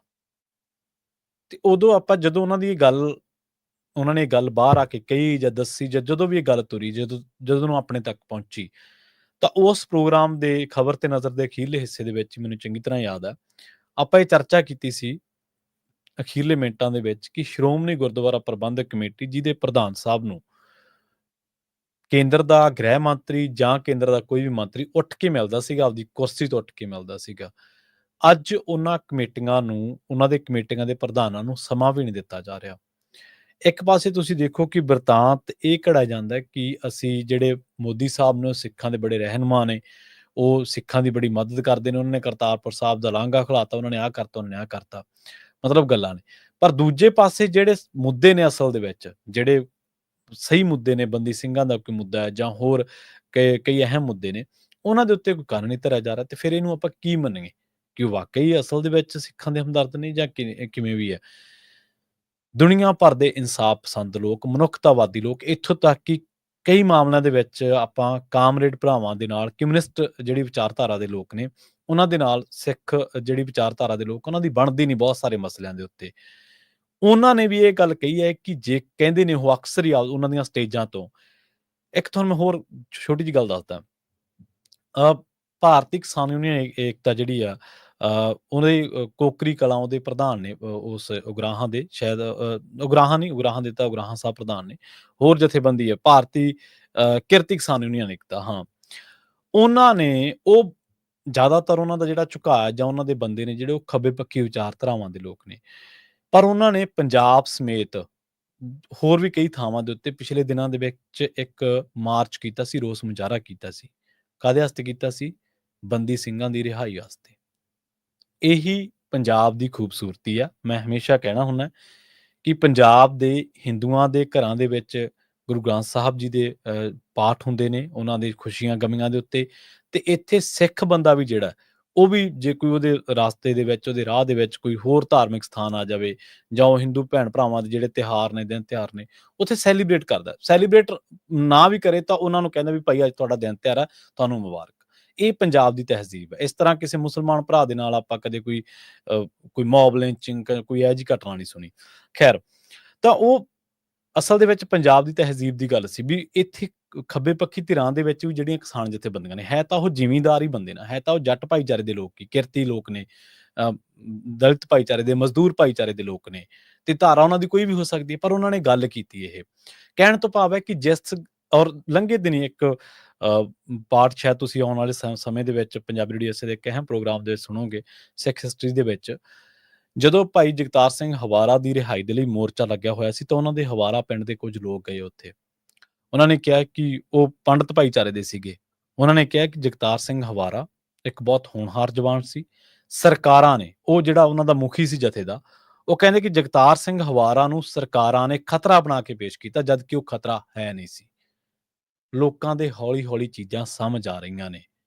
ਸਿੱਖਾਂ ਨੂੰ, ਜਿਨ੍ਹਾਂ ਨੂੰ ਖਾੜਕੂ ਕਹਿ ਕੇ, ਜਿਨ੍ਹਾਂ ਨੂੰ ਤਰ੍ਹਾਂ ਤਰ੍ਹਾਂ ਦੇ ਲਕਬ ਦੇ ਕੇ ਜ਼ਮਾਨੇ ਦੇ ਵਿੱਚ ਉਹਨਾਂ ਦਾ ਵਿਰੋਧਾਭਾਸ ਖੜਾ ਕੀਤਾ ਗਿਆ, ਉਹ ਹੁਣ ਹੌਲੀ ਹੌਲੀ ਲੋਕਾਂ ਨੂੰ ਪਤਾ ਲੱਗ ਰਿਹਾ। ਇਸੇ ਤਰ੍ਹਾਂ ਜਿਹੜੇ ਹਿੰਦੂਆਂ ਦੇ ਕਤਲ ਹੋਏ, ਔਰ ਉਹਦੇ ਚ ਤਾਂ ਖਾੜਕੂ ਜਥੇਬੰਦੀਆਂ ਤੱਕ ਜਾਂ ਕਈ ਲੋਕ ਸਿੱਖ ਕਹਿੰਦੇ ਰਹੇ ਕਿ ਭਾਈ ਇਹਨਾਂ ਦਾ ਦੱਸੋ ਕਿਹੜੇ ਬੰਦੇ ਨੇ ਕਤਲ ਕੀਤੇ, ਉਹ ਅੱਜ ਤੱਕ ਨਹੀਂ ਲੋਕਾਂ ਨੂੰ ਪਤਾ ਲੱਗਿਆ। ਉਹ ਕਿਉਂ ਸੀਗੇ? ਕਿਉਂਕਿ ਪਾੜਾ ਪਵੇ ਲੋਕਾਂ ਦੇ ਵਿੱਚ। ਅੱਜ ਤੱਕ ਵੀ ਲੋਕਾਂ ਦੇ ਵਿੱਚ ਫਿਰਕੂ ਸਦਭਾਵਨਾ। ਕੈਨੇਡਾ ਦੇ ਵਿੱਚ ਜੋ ਵਾਪਰਿਆ, ਉਹਨੂੰ ਰੌਸ਼ਨ ਦਿਮਾਗ ਸਿੱਖਾਂ ਨੇ, ਰੌਸ਼ਨ ਦਿਮਾਗ ਹਿੰਦੂਆਂ ਨੇ। ਉਹਨਾਂ ਸਿੱਖਾਂ ਨੇ ਜਿਹੜੇ ਪੜ੍ਹੇ ਲਿਖੇ ਨੇ, ਉਹਨਾਂ ਹਿੰਦੂਆਂ ਨੇ ਜਿਹੜੇ ਵਟਸਐਪ ਯੂਨੀਵਰਸਿਟੀ ਤੋਂ ਨਹੀਂ ਤਾਲੁਕਾਤ ਰੱਖਦੇ, ਜਾਂ ਜਿਹੜੇ ਅਸਲ ਦੇ ਵਿੱਚ ਪੋਲਿਟਿਕਸ ਨੂੰ ਸਮਝਦੇ ਨੇ। ਉਹਨਾਂ ਨੇ ਕਿਹਾ ਕਿ ਮੰਦਿਰ ਦੇ ਵਿੱਚ ਕਿਸੇ ਵੀ ਗੈਂਗਸਟਰ ਦੇ ਨਾਅਰੇ ਲੱਗਣਾ ਗਲਤ ਆ, ਕਿਸੇ ਹੋਰ ਬੰਦੇ ਦੇ ਨਾਅਰੇ ਲੱਗਣਾ ਗਲਤ ਆ। ਮੰਦਿਰ ਆਦਮੀਆਂ ਵਾਸਤੇ ਨਹੀਂ ਗਾ, ਮੰਦਿਰ ਵਿਅਕਤੀਆਂ ਵਿਸ਼ੇਸ਼ ਦੀ ਪੂਜਾ ਕਰਨ ਵਾਸਤੇ ਨਹੀਂ, ਚਾਹੇ ਉਹ ਕੋਈ ਵੀ ਹੈ, ਉਹ ਦੇਵੀ ਦੇਵਤਿਆਂ ਵਾਸਤੇ, ਉਹਨਾਂ ਦਾ ਸਥਾਨ ਹੈ। ਉਹਨਾਂ ਨੇ ਵਿਰੋਧ ਕੀਤਾ ਇਸ ਗੱਲ ਦਾ। ਇਹ ਤਹਿਜ਼ੀਬ ਲਗਾਤਾਰ ਤੁਰੀ ਆਉਂਦੀ ਹੈ। ਹੁਣ ਇੱਥੇ ਪੰਜਾਬ ਦੇ ਵਿੱਚ ਜਦੋਂ ਆਪਾਂ ਬੰਦੀ ਸਿੰਘਾਂ ਦੀ ਰਿਹਾਈ ਦੀ ਗੱਲ ਕਰਦੇ ਹਾਂ, ਜਾਂ ਆਗੂਆਂ ਦੀ ਗੱਲ ਕਰਦੇ ਹਾਂ, ਹੁਣ ਲੰਘੇ ਦਿਨਾਂ ਦੇ ਵਿੱਚ ਗੱਲ ਲੰਬੀ ਹੋ ਗਈ ਬਹੁਤ ਜ਼ਿਆਦਾ। ਉਦੋਂ ਆਪਾਂ ਇਹ ਗੱਲ ਕਹੀ ਸੀਗੀ ਕਿ ਅੱਜ ਸਾਡੇ ਜਿਹੜੀ ਸ਼੍ਰੋਮਣੀ ਗੁਰਦੁਆਰਾ ਪ੍ਰਬੰਧਕ ਕਮੇਟੀ ਹੈ, ਉਹਦੇ ਪ੍ਰਧਾਨ ਨੂੰ ਵੀ ਕੇਂਦਰ ਸਰਕਾਰ ਦਾ ਮੁਖੀ ਮਿਲ ਨਹੀਂ ਰਿਹਾ, ਸਮਾਂ ਨਹੀਂ ਦੇ ਰਿਹਾ। ਇਹ ਕਹਿ ਲਓ ਸਾਡੇ ਕੰਮਕਾਰ ਦੀ ਗੱਲ ਆ, ਜਾਂ ਉਹਨਾਂ ਦੇ ਪੋਲੀਟੀਕਲ ਏਜੰਡੇ ਦੇ ਤਹਿਤ ਇਹ ਸਭ ਕੁਝ ਹੋ ਰਿਹਾ। ਮਸਲਾ ਕੀ ਸੀ? ਮਸਲਾ ਤਾਂ ਬੰਦੀ ਸਿੰਘਾਂ ਦੀ ਰਿਹਾਈ ਸੀ, ਜਾਂ ਡੇਰੇਦਾਰ ਦੀ ਪੈਰੋਲ ਦਾ ਮਾਮਲਾ ਸੀ, ਹੋਰ ਚੀਜ਼ਾਂ ਸੀਗੀਆਂ। ਹੁਣ ਇੱਕ ਪਾਸੇ ਇੱਕ ਸਜ਼ਾ ਜ਼ਾਫਤਾ ਬੰਦਾ 18 ਸਾਲ ਤੋਂ ਚੱਕੀ ਦੇ ਵਿੱਚ ਬੈਠਾ, ਨਾ ਉਹ ਚੰਗੀ ਤਰ੍ਹਾਂ ਉੱਠ ਸਕਦਾ, ਨਾ ਬੈਠ ਸਕਦਾ। ਉਹ ਕਹਿੰਦਾ ਮੈਨੂੰ ਤਾਂ ਫਾਹੇ ਲਾ ਦਿਓ, ਉਹ ਆਪ ਕਹਿ ਰਿਹਾ, ਆਪਣੇ ਮੂੰਹ ਕਹਿ ਰਿਹਾ। ਇੱਕ ਪਾਸੇ ਉਹ ਬੰਦਾ ਜਿਹੜਾ ਵੱਖ-ਵੱਖ ਕਤਲਾਂ ਦੇ ਮਾਮਲਿਆਂ ਦੇ ਵਿੱਚ, ਬਲਾਤਕਾਰ ਦੇ ਮਾਮਲਿਆਂ ਦੇ ਵਿੱਚ ਸਜ਼ਾ ਜ਼ਾਫਤਾ 20-20 ਸਾਲੀ ਉਹਨੂੰ ਕੈਦ ਹੋਈ ਵੀ ਆ, ਉਮਰ ਕੈਦ ਉਹ ਭੁਗਤ ਰਿਹਾ, ਤੇ ਉਹ ਜਿੱਦੇ ਕੋਈ ਇਲੈਕਸ਼ਨ ਆਉਂਦਾ, ਚਾਹੇ ਕੋਈ MC ਦਾ ਹੀ ਆ ਜਾਵੇ, ਚਾਹੇ ਕੋਈ ਹੋਰ ਵੋਟਾਂ ਆ ਜਾਣ, ਉਹਨੂੰ ਚੱਕ ਕੇ ਤੁਸੀਂ ਬਾਹਰ ਲੈ ਆਉਣੇ। ਤੇ ਜਦੋਂ ਲੋਕ ਵਿਰੋਧ ਕਰਦੇ ਆ, ਫਿਰ ਕਹਿੰਦੇ ਜੀ ਇਹਦਾ ਨਹੀਂ, ਇਹ ਤਾਂ ਦੇਸ਼ ਤੋੜਨਗੇ, ਤਾਂ ਹੀ ਕਰਨਗੇ। ਸੋ ਇਸ ਕਰਕੇ ਸਾਨੂੰ ਕਈ ਮੁੱਦਿਆਂ ਤੇ, ਬੇਸ਼ੱਕ ਆਪਾਂ ਕਿਸੇ ਬੰਦੇ ਨਾਲ ਸਹਿਮਤ ਹੋਈਏ ਨਾ ਹੋਈਏ, ਬੇਸ਼ੱਕ ਉਹਦੀ ਵਿਚਾਰਧਾਰਾ ਦੇ ਨਾਲ, ਉਹਦੇ ਧਰਮ ਦੇ ਨਾਲ, ਜ਼ਰੂਰੀ ਨਹੀਂ ਹੁੰਦਾ ਸਾਰੀ ਦੁਨੀਆ ਇੱਕ ਥਾਂ ਤੇ ਸਹਿਮਤ ਹੋ ਜਾਊਗੀ। ਪਰਿਵਾਰਾਂ ਦੇ ਵਿੱਚ ਆਪਾਂ ਦੇਖਿਆ ਸਹਿਮਤੀਆਂ ਨਹੀਂ ਨਾ ਬਣਦੀਆਂ ਕਈ ਮਸਲਿਆਂ ਨੂੰ ਲੈ ਕੇ। ਆਪਦੇ ਭਰਾ ਜਿਹੜੇ ਉਸੇ ਕੁੱਖੋਂ ਜੰਮੇ ਜਾਏ ਹੁੰਦੇ ਆ, ਉਹਨਾਂ ਦੇ ਵਿੱਚ ਨਹੀਂ ਕਈ ਵਾਰੀ ਸਹਿਮਤੀਆਂ ਬਣਦੀਆਂ, ਉਹ ਇੱਕ ਦੂਜੇ ਦੇ ਵਿਚਾਰ ਨਾਲ ਸਹਿਮਤ ਨਹੀਂ ਹੁੰਦੇ। ਇਹ ਜ਼ਰੂਰੀ ਨਹੀਂ ਹੁੰਦਾ, ਪਰ ਉਸ ਥਾਂ ਦੇ ਉੱਤੇ ਜਿੱਥੇ ਕੋਈ ਕੰਮ ਮਨੁੱਖਤਾ ਦੇ ਵਿਰੁੱਧ ਹੋ ਰਿਹਾ, ਉਸ ਭਾਈਚਾਰੇ ਨੂੰ ਠੇਸ ਲਾ ਰਿਹਾ, ਉਸ ਭਾਈਚਾਰੇ ਦੇ ਲੋਕਾਂ ਨੂੰ ਨਿਸ਼ਾਨਾ ਬਣਾ ਰਿਹਾ, ਉੱਥੇ ਸਾਨੂੰ ਆਵਾਜ਼ ਜ਼ਰੂਰ ਬੁਲੰਦ ਕਰਨੀ ਚਾਹੀਦੀ ਹੈ। ਔਰ ਇਹ ਬਿਨਾਂ ਇਹ ਸੋਚਿਆ ਕਿ ਕੱਲ ਨੂੰ ਇਹ ਸਾਡੇ ਲਈ ਚੱਕੂ ਨਾ ਚੱਕੂ। ਅੱਜ ਜੇ ਤੁਸੀਂ ਕਿਸੇ ਦੀ ਆਵਾਜ਼ ਬਣ ਰਹੇ ਹੋ, ਕੱਲ ਨੂੰ ਕੋਈ ਹੋਰ ਤੁਹਾਡੀ ਆਵਾਜ਼ ਜ਼ਰੂਰ ਬਣੂਗਾ। ਪਰ ਜੇਕਰ ਅੱਜ ਤੁਸੀਂ ਚੁੱਪ ਹੋ, ਅੱਜ ਤੁਸੀਂ ਇਹਨਾਂ ਗੱਲਾਂ ਤੇ ਗੌਰ ਨਹੀਂ ਕਰ ਰਹੇ, ਤਾਂ ਕੱਲ ਨੂੰ ਤੁਹਾਡੀ ਵਾਰੀ ਤੇ ਵੀ ਕੋਈ ਨਹੀਂ ਬੋਲੇਗਾ। ਇਹ ਮੰਨ ਕੇ ਚੱਲੋ, ਇਹ ਦੁਨੀਆ ਦੇ ਵਿੱਚ ਹੋ ਰਿਹਾ, ਭਾਰਤ ਦੇ ਵਿੱਚ ਵੀ ਹੋ ਰਿਹਾ। ਖੈਰ, ਹੁਣ ਉਹਨਾਂ ਨੇ ਬਾਹਰ ਆ ਕੇ ਜਿਹੜੀਆਂ ਗੱਲਾਂ ਕਹੀਆਂ ਨੇ, ਉਹ ਕਹਿੰਦੇ ਕਿ ਜੀ ਸਾਨੂੰ ਇੱਕ ਹੋਣਾ ਚਾਹੀਦਾ ਤੇ ਇਹਨਾਂ ਸੰਸਥਾਵਾਂ ਦਾ ਸਤਿਕਾਰ ਕਰਨਾ ਚਾਹੀਦਾ। ਬਿਲਕੁਲ ਸਹੀ ਆ, ਪਰ ਜੇਕਰ ਅਕਾਲੀ ਦਲ ਦੇ ਬੰਦੇ ਜਥੇਦਾਰ ਸਾਹਿਬਾਨ ਦੇ ਜਾ ਕੇ ਉਹਨੂੰ ਕਹਿਣਗੇ ਕਿ ਮੈਂ ਖੰਡਾ ਖੜਕਾ ਦੂੰਗਾ, ਤੇ ਦੱਸੋ ਚੰਗੀ ਗੱਲ? ਅਕਾਲੀ ਦਲ ਆਪ ਜ਼ਿੰਮੇਵਾਰੀ ਲੈਂਦਾ ਆਪਦੇ ਐਕਟ ਦੇ ਵਿੱਚ, ਆਪਦੇ ਸੰਵਿਧਾਨ ਦੇ ਵਿੱਚ, ਕਿ ਜਿਹੜੀਆਂ ਸਿਰਮੌਰ ਸੰਸਥਾਵਾਂ ਨੇ, ਪੰਥਕ ਸੰਸਥਾਵਾਂ, ਇਹਨਾਂ ਦੀ ਸ਼ਾਨ ਬਹਾਲੀ ਸਾਡੀ ਜ਼ਿੰਮਾ ਹੈ। ਸਾਡਾ 1970 ਦੇ ਵਿੱਚ ਅਕਾਲੀ ਦਲ ਨੇ ਇਹ ਅਹਿਦ ਲਿਆ ਸੀਗਾ ਕਿ ਸ਼੍ਰੋਮਣੀ ਗੁਰਦੁਆਰਾ ਪ੍ਰਬੰਧਕ ਕਮੇਟੀ ਦੇ ਨਾਲ ਹੋਰ ਜਿੰਨੀਆਂ ਵੀ ਪੰਥਕ ਜਥੇਬੰਦੀਆਂ, ਇਹ ਸਾਡੀ ਸ਼ਾਨ ਆ। ਅਸੀਂ ਭਾਵੇਂ ਇਹ ਸਾਡੇ ਨਾਲ ਸਹਿਮਤ ਹੋਣ ਨਾ ਹੋਣ, ਅਸੀਂ ਇਹਨਾਂ ਦੀ ਰਾਖੀ ਕਰਾਂਗੇ। ਤੇ 2024 ਦੇ ਵਿੱਚ ਅਕਾਲੀ ਦਲ ਦਾ ਕੀ ਲੀਡਰ ਕੀ ਕਹਿ ਰਿਹਾ ਕਿ ਜਥੇਦਾਰ ਨੇ ਜੇ ਆਹ ਨਾ ਕੀਤਾ ਤਾਂ ਮੈਂ ਖੰਡਾ ਖੜਕਾ ਦੂੰ, ਉਹਨੇ ਜੇ ਐ ਨਾ ਕੀਤਾ ਤਾਂ ਮੈਂ ਐ ਕਰ ਦੂੰ। ਦੱਸੋ, ਇਹ ਧਮਕੀ ਭਰਾ ਲਹਿਜ਼ਾ, ਇਹ ਗੱਲਾਂ ਬਾਤਾਂ, ਇਹ ਧਮਕੀਆਂ, ਇਹ ਸਾਡੀਆਂ ਸੰਸਥਾਵਾਂ ਦੇ ਵਕਾਰ ਨੂੰ ਬਹਾਲ ਕਰਦੀਆਂ ਜਾਂ ਉਹਨੂੰ ਢਾਹ ਲਾਉਂਦੀਆਂ। ਇੱਕ ਪਾਸੇ ਅਸੀਂ ਕਹਿਣਾ ਬੰਦੀ ਸਿੰਘ ਛੱਡ ਨਹੀਂ ਰਹੀ ਭਾਜਪਾ, ਜਾਂ ਭਾਈ ਰਾਜੋਆਣਾ ਬਾਹਰ ਹੈ ਕਹਿ ਰਹੇ ਨੇ ਕਿ ਦੁਸ਼ਮਣ ਦ੍ਰਿਸ਼ ਆ, ਬਹੁਤ ਸਾਰੀਆਂ ਚੀਜ਼ਾਂ ਦੇ ਨਾਲ ਉਹਨਾਂ ਨੇ ਨਿਸ਼ਾਨੇ ਲਾਏ ਨੇ ਕਈਆਂ ਦੇ ਉੱਤੇ। ਦੂਜੇ ਪਾਸੇ ਅਸੀਂ ਕਿਸੇ ਹੋਰ ਰਾਜ ਦੇ ਵਿੱਚ ਜਾ ਕੇ ਉਹਨਾਂ ਦੇ ਹੱਕ ਦੇ ਵਿੱਚ ਪ੍ਰੈਸ ਕਾਨਫਰੰਸਾਂ ਕਰ ਰਹੇ ਹਾਂ। ਇਹ ਕੰਟਰਾਡਿਕਸ਼ਨ ਨਹੀਂ ਤਾਂ ਹੋਰ ਕੀ ਆ? ਇਹ ਦੁਬਿਧਾ ਨਹੀਂ ਤਾਂ ਹੋਰ ਕੀ ਆ? ਸਟੇਜਾਂ ਤੇ ਜ਼ੋਰ ਲੱਗਿਆ ਪਿਆ ਕਿ ਦੁਬਿਧਾ ਦੂਰ ਕਰੋ, ਅਖਬਾਰਾਂ ਦੇ ਵਿੱਚ ਕੁਝ ਹੋਰ ਆ ਰਿਹਾ, ਬੰਦ ਕਮਰਿਆਂ ਦੇ ਵਿੱਚ ਮੀਟਿੰਗਾਂ ਦੇ ਵਿੱਚ ਕੁਝ ਹੋਰ ਜਾ ਰਿਹਾ, ਇਲੈਕਸ਼ਨ ਪ੍ਰਤੀ ਕੁਝ ਹੋਰ ਹੈ, ਸਟੇਜਾਂ ਤੇ ਕੁਝ ਹੋਰ ਹੈ, ਪ੍ਰੈਸ ਕਾਨਫਰੰਸਾਂ ਦੇ ਵਿੱਚ ਕੁਝ ਹੋਰ ਹੈ। ਕੀ ਕਰੂਗਾ ਆਮ ਸਿੱਖ? ਕੀ ਕਰੂਗਾ ਆਮ ਪੰਜਾਬੀ? ਕਹਿਣੇ ਕੁਝ ਹੋਰ ਹੈ, ਕਰਦੇ ਕੁਝ ਹੋਰ ਹੈ। ਪੰਜਾਬ ਜਾ ਕੇ ਕੁਝ ਹੋਰ ਹੈ, ਸ੍ਰੀ ਅੰਮ੍ਰਿਤਸਰ ਸਾਹਿਬ ਬਿਆਨ ਹੋਰ ਹੈ, ਦਿੱਲੀ ਜਾ ਕੇ ਕੁਝ ਹੋਰ ਹੈ। ਸੋਸ਼ਲ ਮੀਡੀਆ ਤੇ ਕੁਝ ਹੋਰ ਬੋਲਦੇ ਹੋ, ਪੋਸਟ ਕੁਝ ਹੋਰ ਕਰਦੇ ਹੋ, ਅਮਲ ਦੇ ਰੂਪ ਦੇ ਵਿੱਚ ਕੁਝ ਹੋਰ ਨਜ਼ਰ ਆਉਂਦਾ। ਕਿੱਥੇ ਯਕੀਨ ਕਰੂਗਾ ਕੋਈ ਬੰਦਾ? ਜਾ ਕੇ ਦੱਸੋ, ਕੋਈ ਕਰੂਗਾ? ਤੇ ਇਸ ਤਰ੍ਹਾਂ ਆਪਾਂ ਹਮੇਸ਼ਾ ਇਹ ਗੱਲ ਕਹਿਣੇ ਆ ਕਿ ਜਦੋਂ ਆਗੂਆਂ ਦੀ ਭਰੋਸੇਯੋਗਤਾ ਨੂੰ ਢਾਹ ਲੱਗੇ, ਜਦੋਂ ਉਹ ਦੁਬਿਧਾ ਪੈਦਾ ਕਰਨ, ਤਾਂ ਉਦੋਂ ਨਿਰਾਸ਼ਾ ਫੈਲਦੀ ਆ। ਜ਼ਿੰਮੇਵਾਰੀ ਦੀ ਭਾਵਨਾ ਕੀ ਹੁੰਦੀ ਹੈ ਕਿ ਹਰ ਮਾਮਲੇ ਦੇ ਉੱਤੇ, ਹਰ ਗੱਲ ਦੇ ਉੱਤੇ ਸਪਸ਼ਟੀਕਰਨ। ਜਥੇਦਾਰ ਕੌਂਕੇ ਦੀ ਰਿਪੋਰਟ ਆਈ ਸੀ, ਉਦੋਂ ਵੀ ਆਪਾਂ ਸੀਗੇ, ਅਕਾਲੀ ਦਲ ਦੇ ਪ੍ਰਧਾਨ ਦਾ ਕੋਈ ਬਿਆਨ ਨਹੀਂ। ਫੈਡਰਲਿਜ਼ਮ ਦੀ ਅਕਾਲੀ ਦਲ ਲੜਦਾ ਅਕਾਲੀ ਦਲ ਲੜਾਈ, ਸਿੱਖਾਂ ਨੇ ਕੁਰਬਾਨੀਆਂ ਕੀਤੀਆਂ, ਜੇਲ੍ਹਾਂ ਕੱਟੀਆਂ, ਆਪਦੀਆਂ ਜਾਨਾਂ ਤੱਕ ਵਾਰਤੀਆਂ। ਇੱਧਰ ਵਧਾਈ ਦੇ ਰਹੇ ਨੇ ਪ੍ਰਧਾਨ ਸਾਹਿਬ, ਕਹਿੰਦੇ ਧਾਰਾ 370 ਟੁੱਟ ਗਈ, ਠੀਕ ਆ ਜੀ, ਤੁਹਾਨੂੰ ਵਧਾਈਆਂ, ਅਖੰਡ ਭਾਰਤ ਦੀਆਂ ਵਧਾਈਆਂ। CAA ਜਿਹੜਾ ਕੌਮੀ ਨਾਗਰਿਕਤਾ ਰਜਿਸਟਰ ਸੀਗਾ, NRC, ਲੋਕ ਵਿਰੋਧ ਕਰਦੇ ਸੀ, ਕਹਿੰਦੇ ਇੱਕ ਖਾਸ ਭਾਈਚਾਰੇ ਦੇ ਵਿਰੁੱਧ ਆ। ਇਹ ਕਹਿੰਦੇ ਜੀ ਨਹੀਂ, ਕੋਈ ਗੱਲ ਨਹੀਂ, ਇਹਨਾਂ ਦੀ ਕੋਈ ਟਿੱਪਣੀ ਨਹੀਂ ਗੀ। ਔਰ ਕਾਰਜਕਾਰੀ ਜਥੇਦਾਰ ਨੂੰ ਪੁਲਿਸ ਨੇ ਕੋਹ ਕੇ ਮਾਰ ਕੇ ਉਲਟਾ ਭਗੌੜਾ ਕਰਾਰ ਦੇ ਦਿੱਤਾ। ਅਕਾਲੀ ਦਲ ਦਾ ਬੰਦਾ ਕੋਈ ਬੋਲ ਹੀ ਨਹੀਂ ਰਿਹਾ ਉਸ ਮਾਮਲੇ ਦੇ ਵਿੱਚ। ਸੈਂਕੜੇ ਮਾਮਲੇ ਨੇ ਜਿਹੜੇ ਲੰਘੇ ਸਾਲ ਦੇ ਵਿੱਚ ਵਾਪਰੇ ਨੇ, ਔਰ ਜਿਨ੍ਹਾਂ ਦਾ ਦਿੱਲੀ ਤੇ ਪੰਜਾਬ ਦੇ ਨਾਲ ਸਿੱਧਾ ਤਾਲੁਕਾਤ ਹੈ। ਅਕਾਲੀ ਦਲ ਦੀ ਉਹਨਾਂ ਮਾਮਲਿਆਂ ਦੇ ਵਿੱਚ ਟਿੱਪਣੀ ਕੋਈ ਨਹੀਂ। ਉਸ ਅਕਾਲੀ ਦਲ ਦੀ ਜਿਹੜਾ ਅਕਾਲੀ ਦਲ 1970 ਦੇ ਵਿੱਚ ਕਹਿੰਦਾ ਸੀਗਾ ਕਿ ਜੀ ਅਸੀਂ ਅਹਿਦ ਆ ਸਾਡਾ, ਇਹ ਸਾਡੀ ਸਹੁੰ ਹੈ ਇਹ, ਤੇ ਅੱਜ ਉਹ ਕਿਤੇ ਲੱਭਿਆ ਨਹੀਂ ਦਿਖਾਈ ਦੇ ਰਿਹਾ। ਤੇ ਹਲੇ ਕਹਿੰਦੇ ਨੇ ਜੀ, ਪਹਿਲਾਂ ਕਹਿੰਦੇ ਜੀ ਮੈਂ ਨਿਮਾਣਾ ਸਿੱਖ ਹੋ ਕੇ ਪੇਸ਼ ਹੋ ਕੇ ਆਇਆ, ਬਣ ਕੇ ਆਇਆ। ਅੱਜ ਕਹਿੰਦੇ ਜੀ ਨਹੀਂ, ਜੋ ਸਾਡੇ ਤੇ ਕੂੜ ਪ੍ਰਚਾਰ ਹੋਇਆ। ਇੱਕ ਪਾਸੇ ਤਾਂ ਖੜ ਜਾਓ, ਇੱਕ ਗੱਲ ਤੇ ਤਾਂ ਖੜ ਜਾਓ, ਜਾਂ ਨਿਮਾਣਾ ਹੀ ਬਣ ਜਾਓ ਜਾਂ ਕੂੜ ਪ੍ਰਚਾਰ ਦਾ ਜਵਾਬ ਹੀ ਦੇ ਲਓ ਫਿਰ, ਜਿਹੜਾ ਤੁਸੀਂ ਦੇ ਰਹੇ ਹੋ। ਲੋਕਾਂ ਨੇ ਤਾਂ ਦੇਤਾ ਤੁਹਾਨੂੰ। ਸੋ ਇਸ ਕਰਕੇ ਇਹ ਜਿਹੜੀਆਂ ਦੁਬਿਧਾਵਾਂ ਨੇ, ਇਹ ਜਿਹੜੀਆਂ ਗੱਲਾਂ ਬਾਤਾਂ ਨੇ, ਇਹ ਪੰਜਾਬੀਆਂ ਨੂੰ ਕੋਈ ਨਾ ਤਾਂ ਇਹ ਉਹਨਾਂ ਦੇ ਰਾਹਾਂ ਨੂੰ ਰੁਸ਼ਨਾ ਰਹੀਆਂ ਨੇ, ਨਾ ਕੋਈ ਚਾਨਣ ਮੁਨਾਰਾ ਕਹੀਆਂ ਜਾ ਸਕਦੀਆਂ, ਨਾ ਉਹਨਾਂ ਦੀਆਂ ਦੁਬਿਧਾਵਾਂ ਦੂਰ ਕਰ ਰਹੀਆਂ, ਸਗੋਂ ਹੋਰ ਕੀਤੀਆਂ ਜਾ ਰਹੀਆਂ। ਤੇ ਜਿਹੜੇ ਇਹ ਪਾੜੇ ਨੇ, ਅਸਹਿਮਤੀਆਂ ਨੇ, ਲੜਾਈਆਂ ਨੇ, ਇਹ ਰਾਸ ਆ ਰਹੀਆਂ ਨੇ ਉਹਨਾਂ ਸ਼ਕਤੀਆਂ ਨੂੰ, ਉਹਨਾਂ ਪਾਵਰਾਂ ਨੂੰ, ਜਿਹੜੀਆਂ ਚਾਹੁੰਦੀਆਂ ਨੇ ਕਿ ਲੋਕ ਇਕਜੁੱਟ ਨਾ ਹੋਣ, ਲੋਕ ਖਿੰਡੇ ਪੁੰਡੇ ਰਹਿਣ, ਲੋਕ ਸਾਡੇ ਘਰੀ ਨਾ ਕਿਤੇ ਆ ਜਾਣ, ਉਹ ਆਪਣੇ ਇੱਕ ਦੂਜੇ ਦਾ ਗੁਲਾਮਾਂ ਖਿੱਚੀ ਜਾਣ, ਪਾੜੀ ਜਾਣ। ਤੇ ਸਾਡੇ ਆਪਣੇ ਲੋਕ ਜਿਨ੍ਹਾਂ ਦੇ ਬਾਰੇ ਹੁਣ ਇਹ ਕਹਿ ਰਹੇ ਨੇ ਕਿ ਜੀ ਇਹ ਸੰਸਥਾਵਾਂ ਦਾ ਵਕਾਰ ਬਹਾਲ ਹੋਣਾ ਚਾਹੀਦਾ। ਅਸੀਂ ਤਾਂ ਪਿਛਲੇ 15 ਸਾਲ ਤੋਂ ਪੰਜਾਬੀ ਰੇਡੀਓ ਦਾ ਰੌਲਾ ਹੀ ਇਹ ਪਾ ਰਿਹਾ ਕਿ ਭਾਈ ਸੰਸਥਾਵਾਂ ਬਚਾਓ, ਉਹਨਾਂ ਦੀ ਵਕਾਰ ਬਹਾਲੀ ਕਰੋ, ਉਹਨਾਂ ਦਾ ਸਨਮਾਨ ਬਹਾਲ ਕਰੋ। ਪ੍ਰੋਗਰਾਮ ਖਬਰ ਤੇ ਨਜ਼ਰ ਨੂੰ ਆਪਾਂ ਇੱਥੇ ਸਮਾਪਤ ਕਰਾਂਗੇ। ਜਾਂਦੇ ਸੁਣਦੇ ਹਾਂ ਡਾਕਟਰ ਗੁਰਜੋਤ ਸਿੰਘ ਉਹ ਕੀ ਕਹਿੰਦੇ ਨੇ ਆਪਣੇ ਇਲਾਜਾਂ ਦੇ ਬਾਰੇ, ਆਪਣੀਆਂ ਦਵਾਈਆਂ ਬੂਟੀਆਂ ਦੇ ਬਾਰੇ। ਜੁੜੇ ਰਹੋ ਪੰਜਾਬੀ ਰੇਡੀਓ ਇਸੇ ਦੇ ਨਾਲ। ਤੇ ਅਗਲੀ ਪੇਸ਼ਕਸ਼ ਪ੍ਰੋਗਰਾਮ ਅਪਡੇਟ ਅਮਰੀਕਾ ਪ੍ਰੋਗਰਾਮ ਦੇ ਵਿੱਚ ਅਮਰੀਕਾ ਦੇ ਨਾਲ ਵਿਸ਼ਵ ਭਰ ਦੇ ਵਿੱਚ ਵਾਪਰੀਆਂ ਅਹਿਮ ਵੱਡੀਆਂ ਖਾਸ ਘਟਨਾਵਾਂ, ਖਬਰਾਂ ਦੇ ਬਾਰੇ ਤੁਹਾਨੂੰ ਦਿੱਤੀਆਂ ਜਾਣਗੀਆਂ ਜਾਣਕਾਰੀਆਂ। ਜੁੜੇ ਰਹੋ ਪੰਜਾਬੀ ਰੇਡੀਓ USA ਦੇ ਨਾਲ। ਬਹੁਤ ਬਹੁਤ ਧੰਨਵਾਦ। ਸਤਿ ਸ਼੍ਰੀ ਅਕਾਲ।